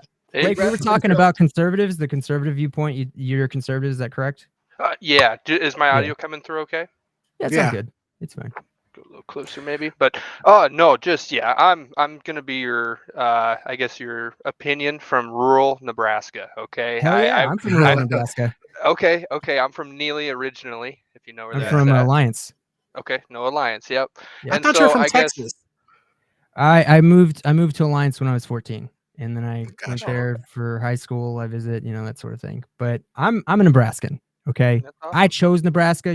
Nebraska chose all y'all. Or I didn't say you weren't. I chose Nebraska. I got to make the choice. All right, Blake, what's up? How you doing? But no, I just love hearing your guys' points of view, Jazari. We got a chance to work together, which you guys did a great job for us on, and it's been a pleasure following your guys' live streams here. But no, I just Tommy, you had brought up the North Dakota farmer that had come on and said that, if they do with this deportation, we're going to have 2 days of food left. I don't quite understand where that farmer's coming from, because again, he's in North Dakota and he's growing canola. So I guess we're not frying any fish. Okay, next, I'd like to see truthfully where they come with that statements, because you just look at what we've done to the dairy industry. We have old mines that we have filled with cheese, and every president has to figure out what they're going to do with this cheese, right? I'll take the cheese. Yeah, I love cheese. A lot of cheese. Where's this cheese at? Be careful what you ask for. Jazari's the one that made the point. Jazari's the one who brought up the farmer. But keep going. Oh, okay, the farmer. But yeah, no, I guess where I grew up, we do have a lot of dairies. Those are kind of dying back in the state right now. Only the largest and greatest have made it through the tough times, and a lot of their work is undocumented labor. I still remember to this day a story of, the ICE had come into the community and they had picked up several different dairies. They hit in O'Neill, the tomato producer, and a few of the farmers said within a week those guys were back to work. Yeah, I can confirm that. Yeah, that happens all the time. Those workers have been coming here for a long time. We need them. We love them. And you guys are absolutely correct. They're sending that wage back home to help with their families and everything else. I guess my question for the government is, why haven't we done something to make, the Mexican people's lives, similar to ours? Because they are one of our top exporters that we're exporting our corn to. So why is it that why are we able to fly all the way over to Iraq and fight this war, dump trillions of dollars into it, but we can't do anything about this cartel network that's going on here? That's the question, Blake. Not even that. Just think of like lead pipes in America, things here, infrastructure here. Like, I get what you're saying. Go ahead, Tommy. Sorry, I kind of jumped in front of you. Well, no, what's interesting is a policy that we've really been sleeping on since the pandemic is we've actually incentivized bringing manufacturing back to America, not the United States of America, but places like Canada and Mexico. And it's like there's huge potential there. Listen, I get it. Like, we're probably not bringing manufacturing back like it was in the 1950s and 60s. But that's something that could happen for Mexico.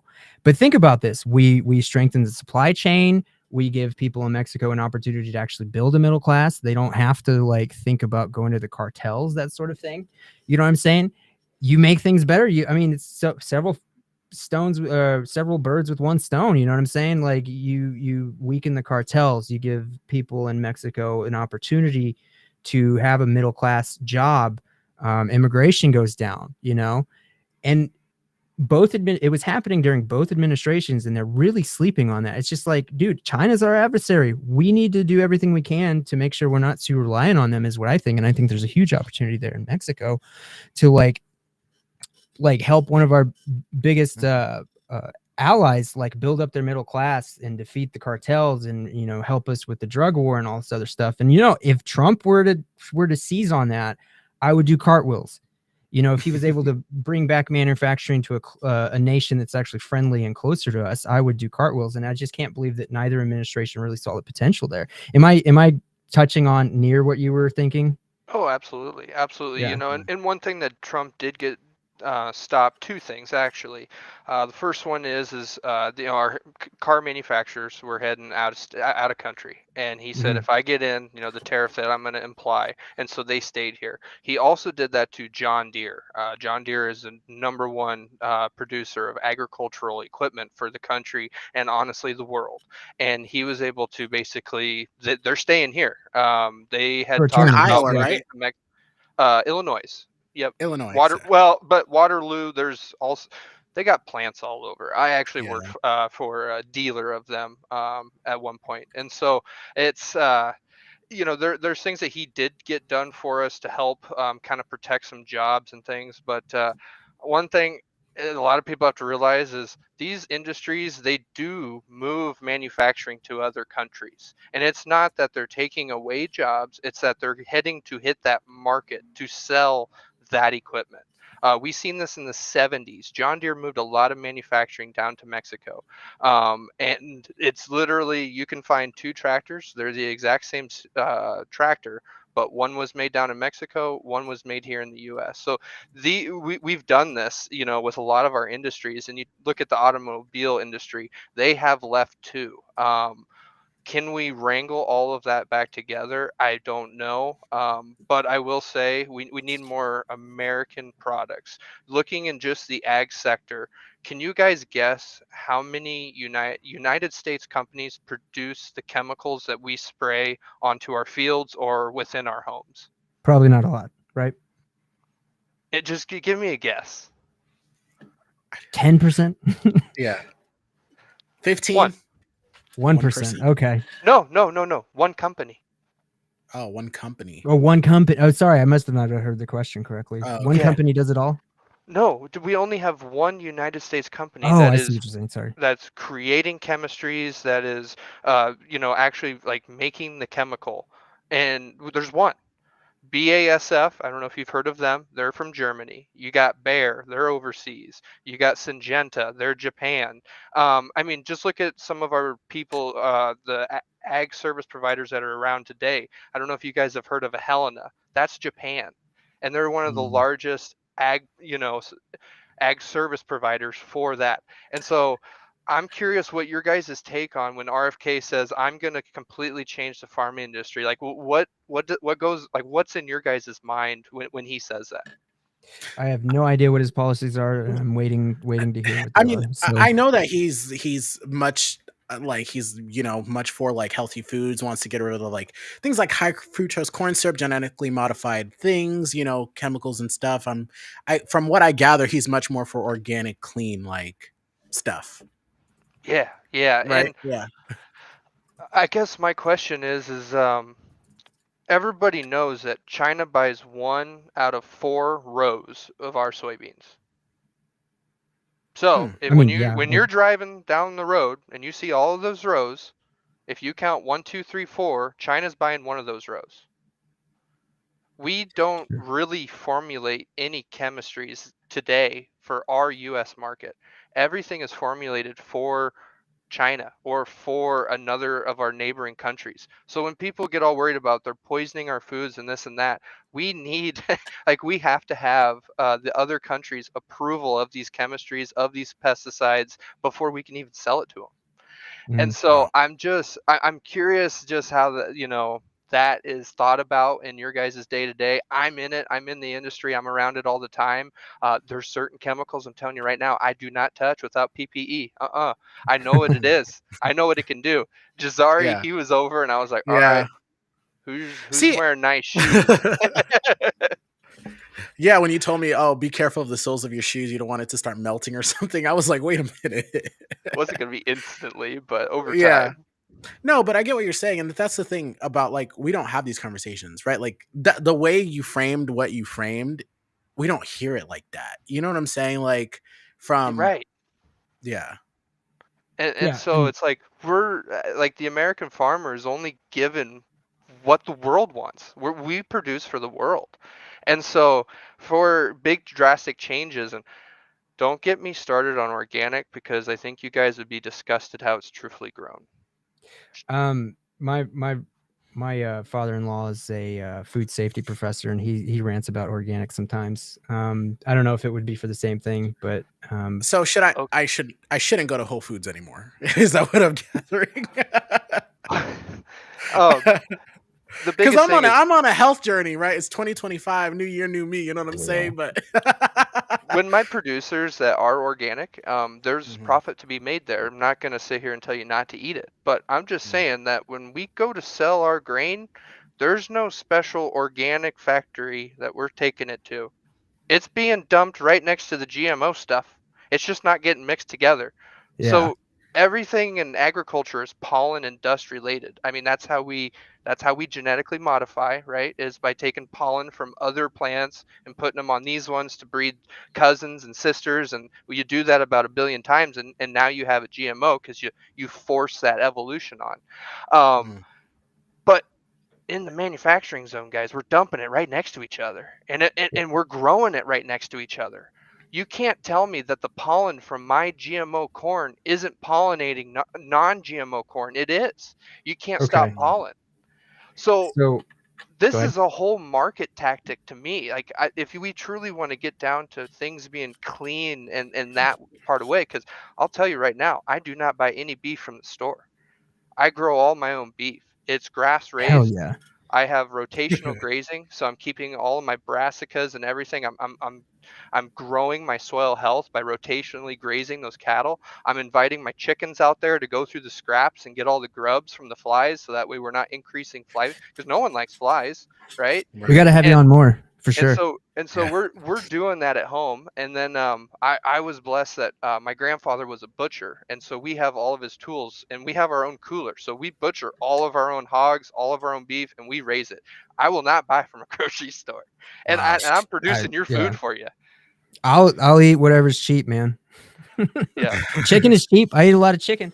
Yeah, so I should just say that, like, even though I'm from Alliance, I lived there for 4 years. What took us there was my mom was a contract nurse. So like I am not like one of those rural people who knows how to, like, I haven't been hunting since I was 15. I'm just going to be honest with you. Do I own a weapon? Yes, I do, but that's more for fun than anything. I do stay practiced. I got one around So here somewhere. if you ever are needing some hunting buddies, me and Jazari need to come along, because I need to get back into it. I did it a lot when I was a kid, but when I turned 15, I moved with my mom. My mom didn't like guns, so of course that goes. But Yeah, so if I've I don't always understand, go ahead. no, go ahead. Go ahead. We're just gonna have to have you on more, so that because there's probably so Yeah, much we can Blake. talk about. When you guys get thoughts on that kind of stuff, invite me on. I'd love to. And I'm learning so much. Like, when you guys are talking about like the riots or some protesting going on, that's Yeah, not content that I get to see. So I'm enjoying it. I'm loving what you guys are doing. And yeah, even though, again, we have different opinions on the way we vote, we can all get together here. And yeah, another thing I want you guys to know is that this is going on in every coffee shop in rural Nebraska every morning. yeah, Democratic yeah. farmers and Republican farmers are going to the same coffee shop. They're razzing each other up a little bit, but you don't go home and sell the farm and move away. Exactly. You Yeah. work through it. You divide and conquer. No, I Well, got and my there's a friend, lot of Mark. there's a Go ahead. I was just gonna say there's a lot of overlap in the issues. I mean, hyperpartisanship doesn't really accomplish anything, like to the point where I'm not gonna talk to this person because XYZ. So I mean, that's why we're like everybody's welcome to come on and talk about, whatever, and debate ideas or things and find common ground, because at the end of the day, like, we're all being affected the same. Yeah, we're all the poors fighting with each other, rich get rich or whatever. So, I got friends out in like near the Norfolk area, and your town is near Norfolk, right? Where you grew up? So yeah, I grew up 32 miles west of Norfolk, but now I live 20 miles east of Norfolk. So I live near Pilger. Yeah. So I have some friends from like Howells in Okay. the Howells area, and I had my friend Mark, huge Trump supporter, huge Republican. I love the guy to death. And they were dealing with like their NRD was trying to put in a bunch of dams because there's a lot of federal money on the table and stuff. And just asked me one day, he's like, "You like politics? Can you tell us? Is there anything we could be doing up here?" Because they had an NRD that was very much captured by the industry, the engineering industry here. And they had all of these schemes and all of these. Oh, we know this guy who's the executive board, and we got all of his dirt and stuff like that. And what do you think? Do you think we should do all this and this whole campaign? I said, "Did you think about running for NRD yet?" and I love them, man. We talk politics so much, but the fact that they went through all of this other trouble, but anyways, that's long story short. Like, I got Republican friends. I love them dearly. They give me a lot of like perspective that I don't have, and I give them perspective too. Like, run for NRD, and they did. Several of them ran for NRD. What was really funny is they're like, okay, yeah, there were a lot of dams that didn't need to be put in, but now that we're in charge and we read through all the material, yeah, some dams have got to go in and stuff, and it's just like, there you go, you know. Everyone, no one wants to see their family farm go. Yeah. Eminent domain. There's positives and negatives to it. If we want to talk annexation and taxation at a rural level, I have a great insight on what my community did, and what just to get one business location TIF financing, and it wasn't even in the rural downtown area, which TIF financing was created for. It was on the outskirts of town, and it was Baumgars. I think they got enough money to build a bigger store if they want, but in all of those things, I will say that Nebraska has really missed the mark on recreations as a whole. You look at what South Dakota has to offer a camper or person that wants to be in hiking or water sports. I don't know what we have done to our parks, but it's horrible. I hate it, and I'm a Republican. I'm all for wildlife and parks. I want to see some more put in. Like, why is it that we have Ponca? I mean, we all can almost point a couple fingers to the ones that we do have, and they're shrinking, or they're being totally mismanaged. Steve, I forget the senator's name, but he was going after our Steve Erdman? Game and Park. Yeah, he was going after the Game and Parks really hard about defunding them. And once I kind of had to read through what all the yelling was, I kind of understood what he was after. And it's like, yeah, when's the last time we've had good fishing in Nebraska?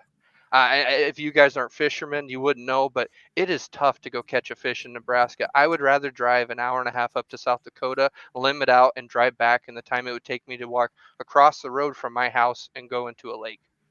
Wow. Yeah, that's it. Yeah, an amazing perspective to have. We got to keep having you on because, I used to be really active in the Democratic Party. And the thing is we don't understand rural problems. Like a lot of people here in the cities, we love our electric vehicles and we want to go all electric. Let's not talk about where that electricity went. It came from, but it's just like, you can't get that out in rural. There's no infrastructure for that. So why would anybody out in rural America even care about EVs and stuff? They can't have it. You know what I'm saying? I got more infrastructure than you do. What do you mean? Like the electrical grid. What do you mean? I have more of a grid than you do. No, like I my have friend Mark through my was telling me countryside. that like his house couldn't handle like one of those plugins to charge a vehicle. Okay. Like he's not in a town. He's like True. really literally on his like his own, I don't know if you want to call it an acreage or something. He's a farmer, right? True. I'm Each like county saying is you have to drive out of Howells like a good portion to get to his house. And he's just like, man, they don't understand that I do not have the infrastructure to be able to charge a vehicle. So I don't give a shit about EVs. That's what I'm trying to say. So I'm not trying to say wherever you're at is the same way, but it's just like, they're not going to care about the things that we want if they're never going to be able to benefit from it, is what I'm trying to say. So it's just like, we don't know a lot about rural people in the Democratic Party. We just got to come to terms with it. I'm all for hybrid utilization. Do I feel that electric is the answer? No, I do not. But I love it as a competitor against the automotive industry. We need to have that. As a consumer, we all are. Mm-hmm. I'm sorry, I don't want to go pay another $70,000 to get a new truck. If there's an electric one that's half the price and Ford drops there, great. That's competition. I like that. That competition is good. We need that. And so I think the electric market has that capabilities. But the biggest thing I want everyone to maybe look up is Edison Motors. They're a company out of Canada, and they're taking a diesel engine and then mounting a generator to the back of it, and then having electric e-axles on their semi trucks. So they have insert torque. instant power, and then they still have that diesel motor there, but they don't have to have this huge massive motor anymore. They can go down clear to a 4-cylinder. For you guys that don't maybe not know engine sizes, but a 4-cylinder would be in like a skid steer, like one of those small deals that with the buckets. That's how the size of motor that he can put into this truck with a generator and get way more power and way more efficiency. And then if we want to talk about energy savings or emissions, that engine's running at a constant 1100 RPM, so it's burning the fuel as pure as it can to produce true cleaner energy. So I'm all for it, but yeah, there's certain parts that need to have a grid re-upped, but think about how many grain dryers we have and windmills and all of that. There's a grid to have some electric cars around. Yeah, but I'm saying my friend Mark, and we're kind of getting into the weeds here. I'm just saying that we don't understand rural America. Sure. Like I'm just trying to say that like after 2016, I was completely blindsided. I was not blindsided this time. I wouldn't have been blindsided in 2020 if Trump had won. As a matter of fact, I thought he was on his way home, or on his way to winning, because he won Florida and Ohio. And I was just like, yep, doing it again. We didn't learn our lesson. And I guess we still didn't learn our lesson. But yeah, after 2016, I was like, all right, I'm obviously got my head in the clouds, my head in the sand or something like that. Let me go talk to my Republican friends and actually have a real discussion. And I'm sure the opinions are diverse, but it's just like, why would anybody in rural America want to vote for Democrats? And then we always talk about voting against your own interests. It's like, have you asked them what their interests are? Have you asked them why they like Trump?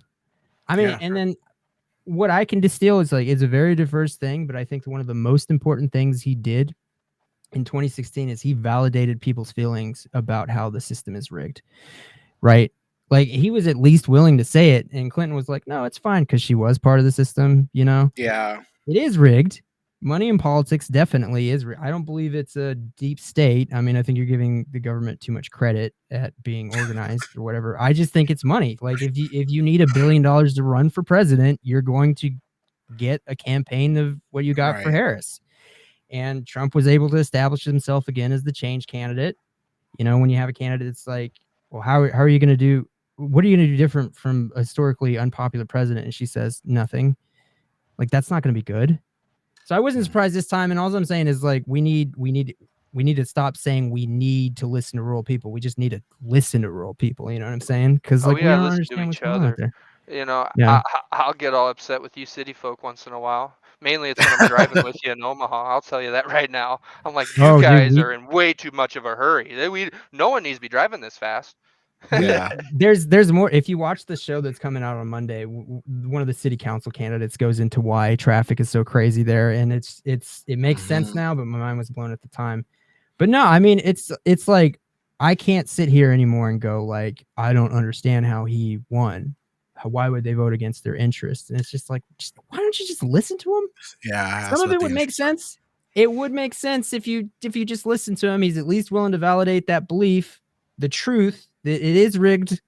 Yeah. They aren't working for us. Like, and me, I think it's simple. I think it's campaign finance reform, but other people think that, there's a deep state, drain the swamp, that sort of thing. More power to you if you can figure it out. I'll say, Trump wasn't my guy going into election. I really liked what Vivek Ramaswamy was saying.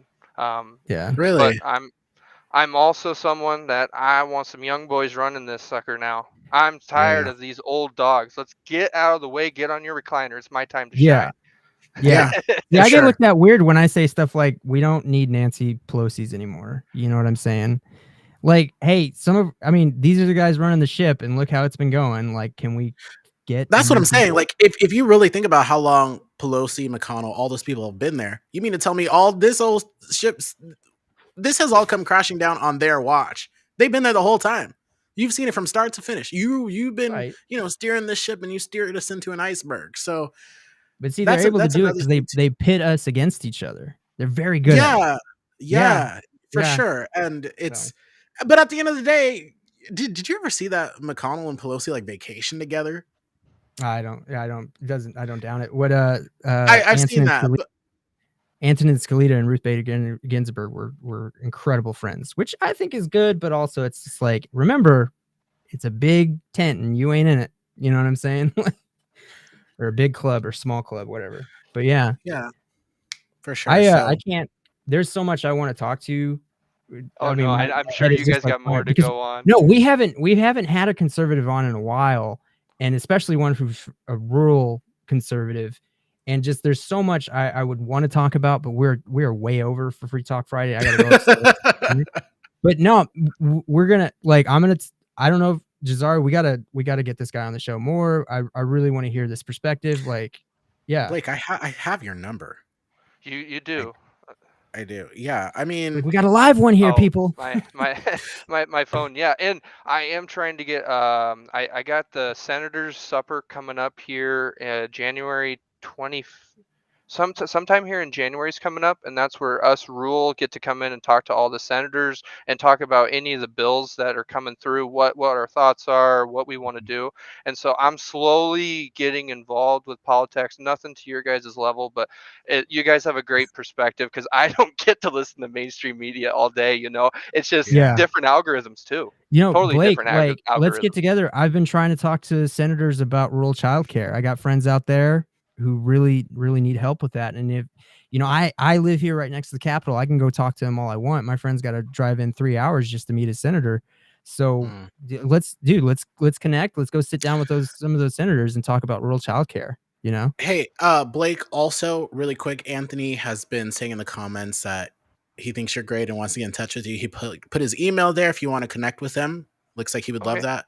But yeah, and also the next time you're in Lincoln, if you can spare some time to come to the studio and chat with us, that would be also cool too. Something we could plan ahead. I'd love it. Love it. Love it. But yeah, otherwise, I think this is very eye-opening hearing about different issues and things like that. And people get stuck in the bubbles, and Tommy and I have said, we don't want to live in an echo chamber, right? We want other ideas, other perspectives and stuff, because maybe we're wrong on things, maybe we're not seeing things from a different angle that is actually true and goes against what we do. We both studied history, English to an extent.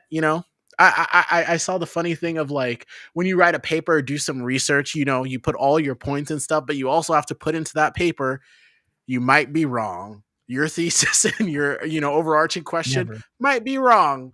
I thought this was this. I did all this research and I was wrong, so. Yeah. Anyway, where do I see that, Anthony? I'm in the studio restream or whatever. Is it over there on the right? Can you see the chat? It's in the chat. Can you see the general chat? It might be on the Facebook, which means we probably should delete that comment at some point, right? Is it visible on the Facebook stream? Yeah, it is. But he only you thing can't I'm see seeing is from Patrick, excited to be here and learn. Oh, maybe I need to scroll the other way. Yeah. Hey, okay, I need to scroll the other way. That's rural America thinking there. No. Yeah. Patrick was the very first comment. Yeah, that makes sense now. But hey, man, it's nice to meet you. Especially I've seen a few comments and stuff here, but yeah, I bet you could really give us a good perspective. I mean, my friends out from near the Norfolk area are always telling me things that are kind of amazing. Especially with the childcare situation. I'm really passionate about that. If I could get one of their damn senators to actually stick to a arranged meeting, but I don't know. Can you tie down Wood? Tie down Wood? What do you mean? There's Senator Wood is his name. Senator Wood. Is a new guy coming in? No, he was the fill-in for he filled in last year in on it. I believe it's I've been trying my best to work with Hansen.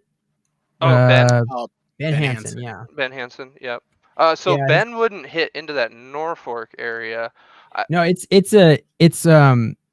so his district cuts off north of Howells, but my friend is right across that barrier. So you have Howells, but then his district is right here. It's one of those things because I have them as a story, a real story to tell, what's their child care situation like. Yeah, and it's the whole thing. But I'll try to look up. What'd you say his last name was? I think it's Wood. Wayne, we have Wayne, Walls, Gillard, Sanders, Raybold, Wishart. Some of these people are going. He might be a new guy. No. Yeah. Do you know district? I think it's District 40, right? District 40. Barry Decay. Yeah. Decay. Dorn, Dover, Erdman. He could be a new person coming in because this list isn't present, but plenty to talk about. Yeah, next time you're in Lincoln, please come sit down with us in the studio. Otherwise, we're here on Free Talk Friday, typically 4 p.m. to 6. And Love sometimes it. we Also run can over. plan something too, yeah. Yeah. Love it. I liked your guys' coverage. Just throwing it back out there. Loved your guys' coverage of the election. That was fun. That was Yeah. fun. Did you guys ever get that tore down, or is that stage still up? Oh, so I revamped the set, like, so we used part of it to like, so the desk is actually backdrops for like our like podcast setup now. Yeah, I built that thing to be collapsible. We put so much work into that election night. Jazari puts a lot of work. Like I do some, I'm trying to do more, but this guy works People really don't know hard. this. We spent 3 days just testing lighting to make sure that it was good. And that lighting was good, wasn't it, Blake? It was really good. It was good. Yeah, no. I liked it all. I liked it all. Thank you. Yeah. It was well. I'm sure the only thing was the audio. That's the only thing I can think back to. Is whenever your people behind the camera, when they were whispering to each other, I could hear it. I'm like, stop it. Yeah. Yeah, we've But other upgraded than that, some it was things, great. It was great. Thank you so much. Thank you so much for watching, tuning in, supporting, coming Thanks on. for letting me on, guys. Yeah, for sure. For sure. Anytime, There's so much more we could have talked about. I'm sorry we got it really pushed in there. There's a lot of points we could have. No, you're fine. I just want to make sure I get Anthony's email address copied and get in touch with him. So. Yeah. All right. Thank you, Blake. Yeah. Yeah. Have a good one. Ooh. Still live. Yeah. That was a great conversation. That was really fun, hearing from Anthony, also from Blake. Yeah. We worked together on a different project, Blake and I. So yeah, had some conversations about things. And what do you want to go to the West Bank? Sure. Why not? if I have to leave. I mean, listen, like I feel like there are a lot of people over here very moderate, and they don't know anything about the West Bank. But the people who are tuned in, there's always this like debate about whether it's segregated or not, or occupied or not. It's like, of course it's segregated. Have you watched a video out of there? So I mean, it would be great to bring that coverage to people who, I mean, the news just doesn't talk about Gaza the way it should be talked about. I mean, if I'm seeing videos of the horrors that are going on over there, but I turn on the nightly news with Norah O'Donnell and I can't see it at all, it's like, come on, we are not getting the coverage we need to be getting. But, it's a very long discussion. But yeah, maybe we'll go to the West Bank. Who knows? Got to get some life insurance first, though. Oh, Tommy. I mean, Israel's not very good at precision bombing. You know what I'm saying? No, I'm just kidding. All right. Well, thank you guys. Sorry. Wanda Lewis. Wanda, you made it to the end. Great conversations. Thank you so much for everybody tuning in. If you ever want to come on to Free Talk Friday, like I said, the description has the link to join us live, or just send us a message if you can't access it, and we'll DM you the link wherever you might be. So yeah, we'll be back next Friday for another Free Talk Friday session, 4 p.m. Trying to get our reaction video to Precious and Jesse out tomorrow, maybe, or Sunday. And then the next episode with Maurice Jones, who's running for Omaha City Council District 2, will be out Monday, 5 p.m. Central Time on YouTube and everywhere you get your podcast. It's really, really good. It's just going to take me a while because it's 3 hours long. Yeah. And we got more clips dropping your way. Highlights coming soon.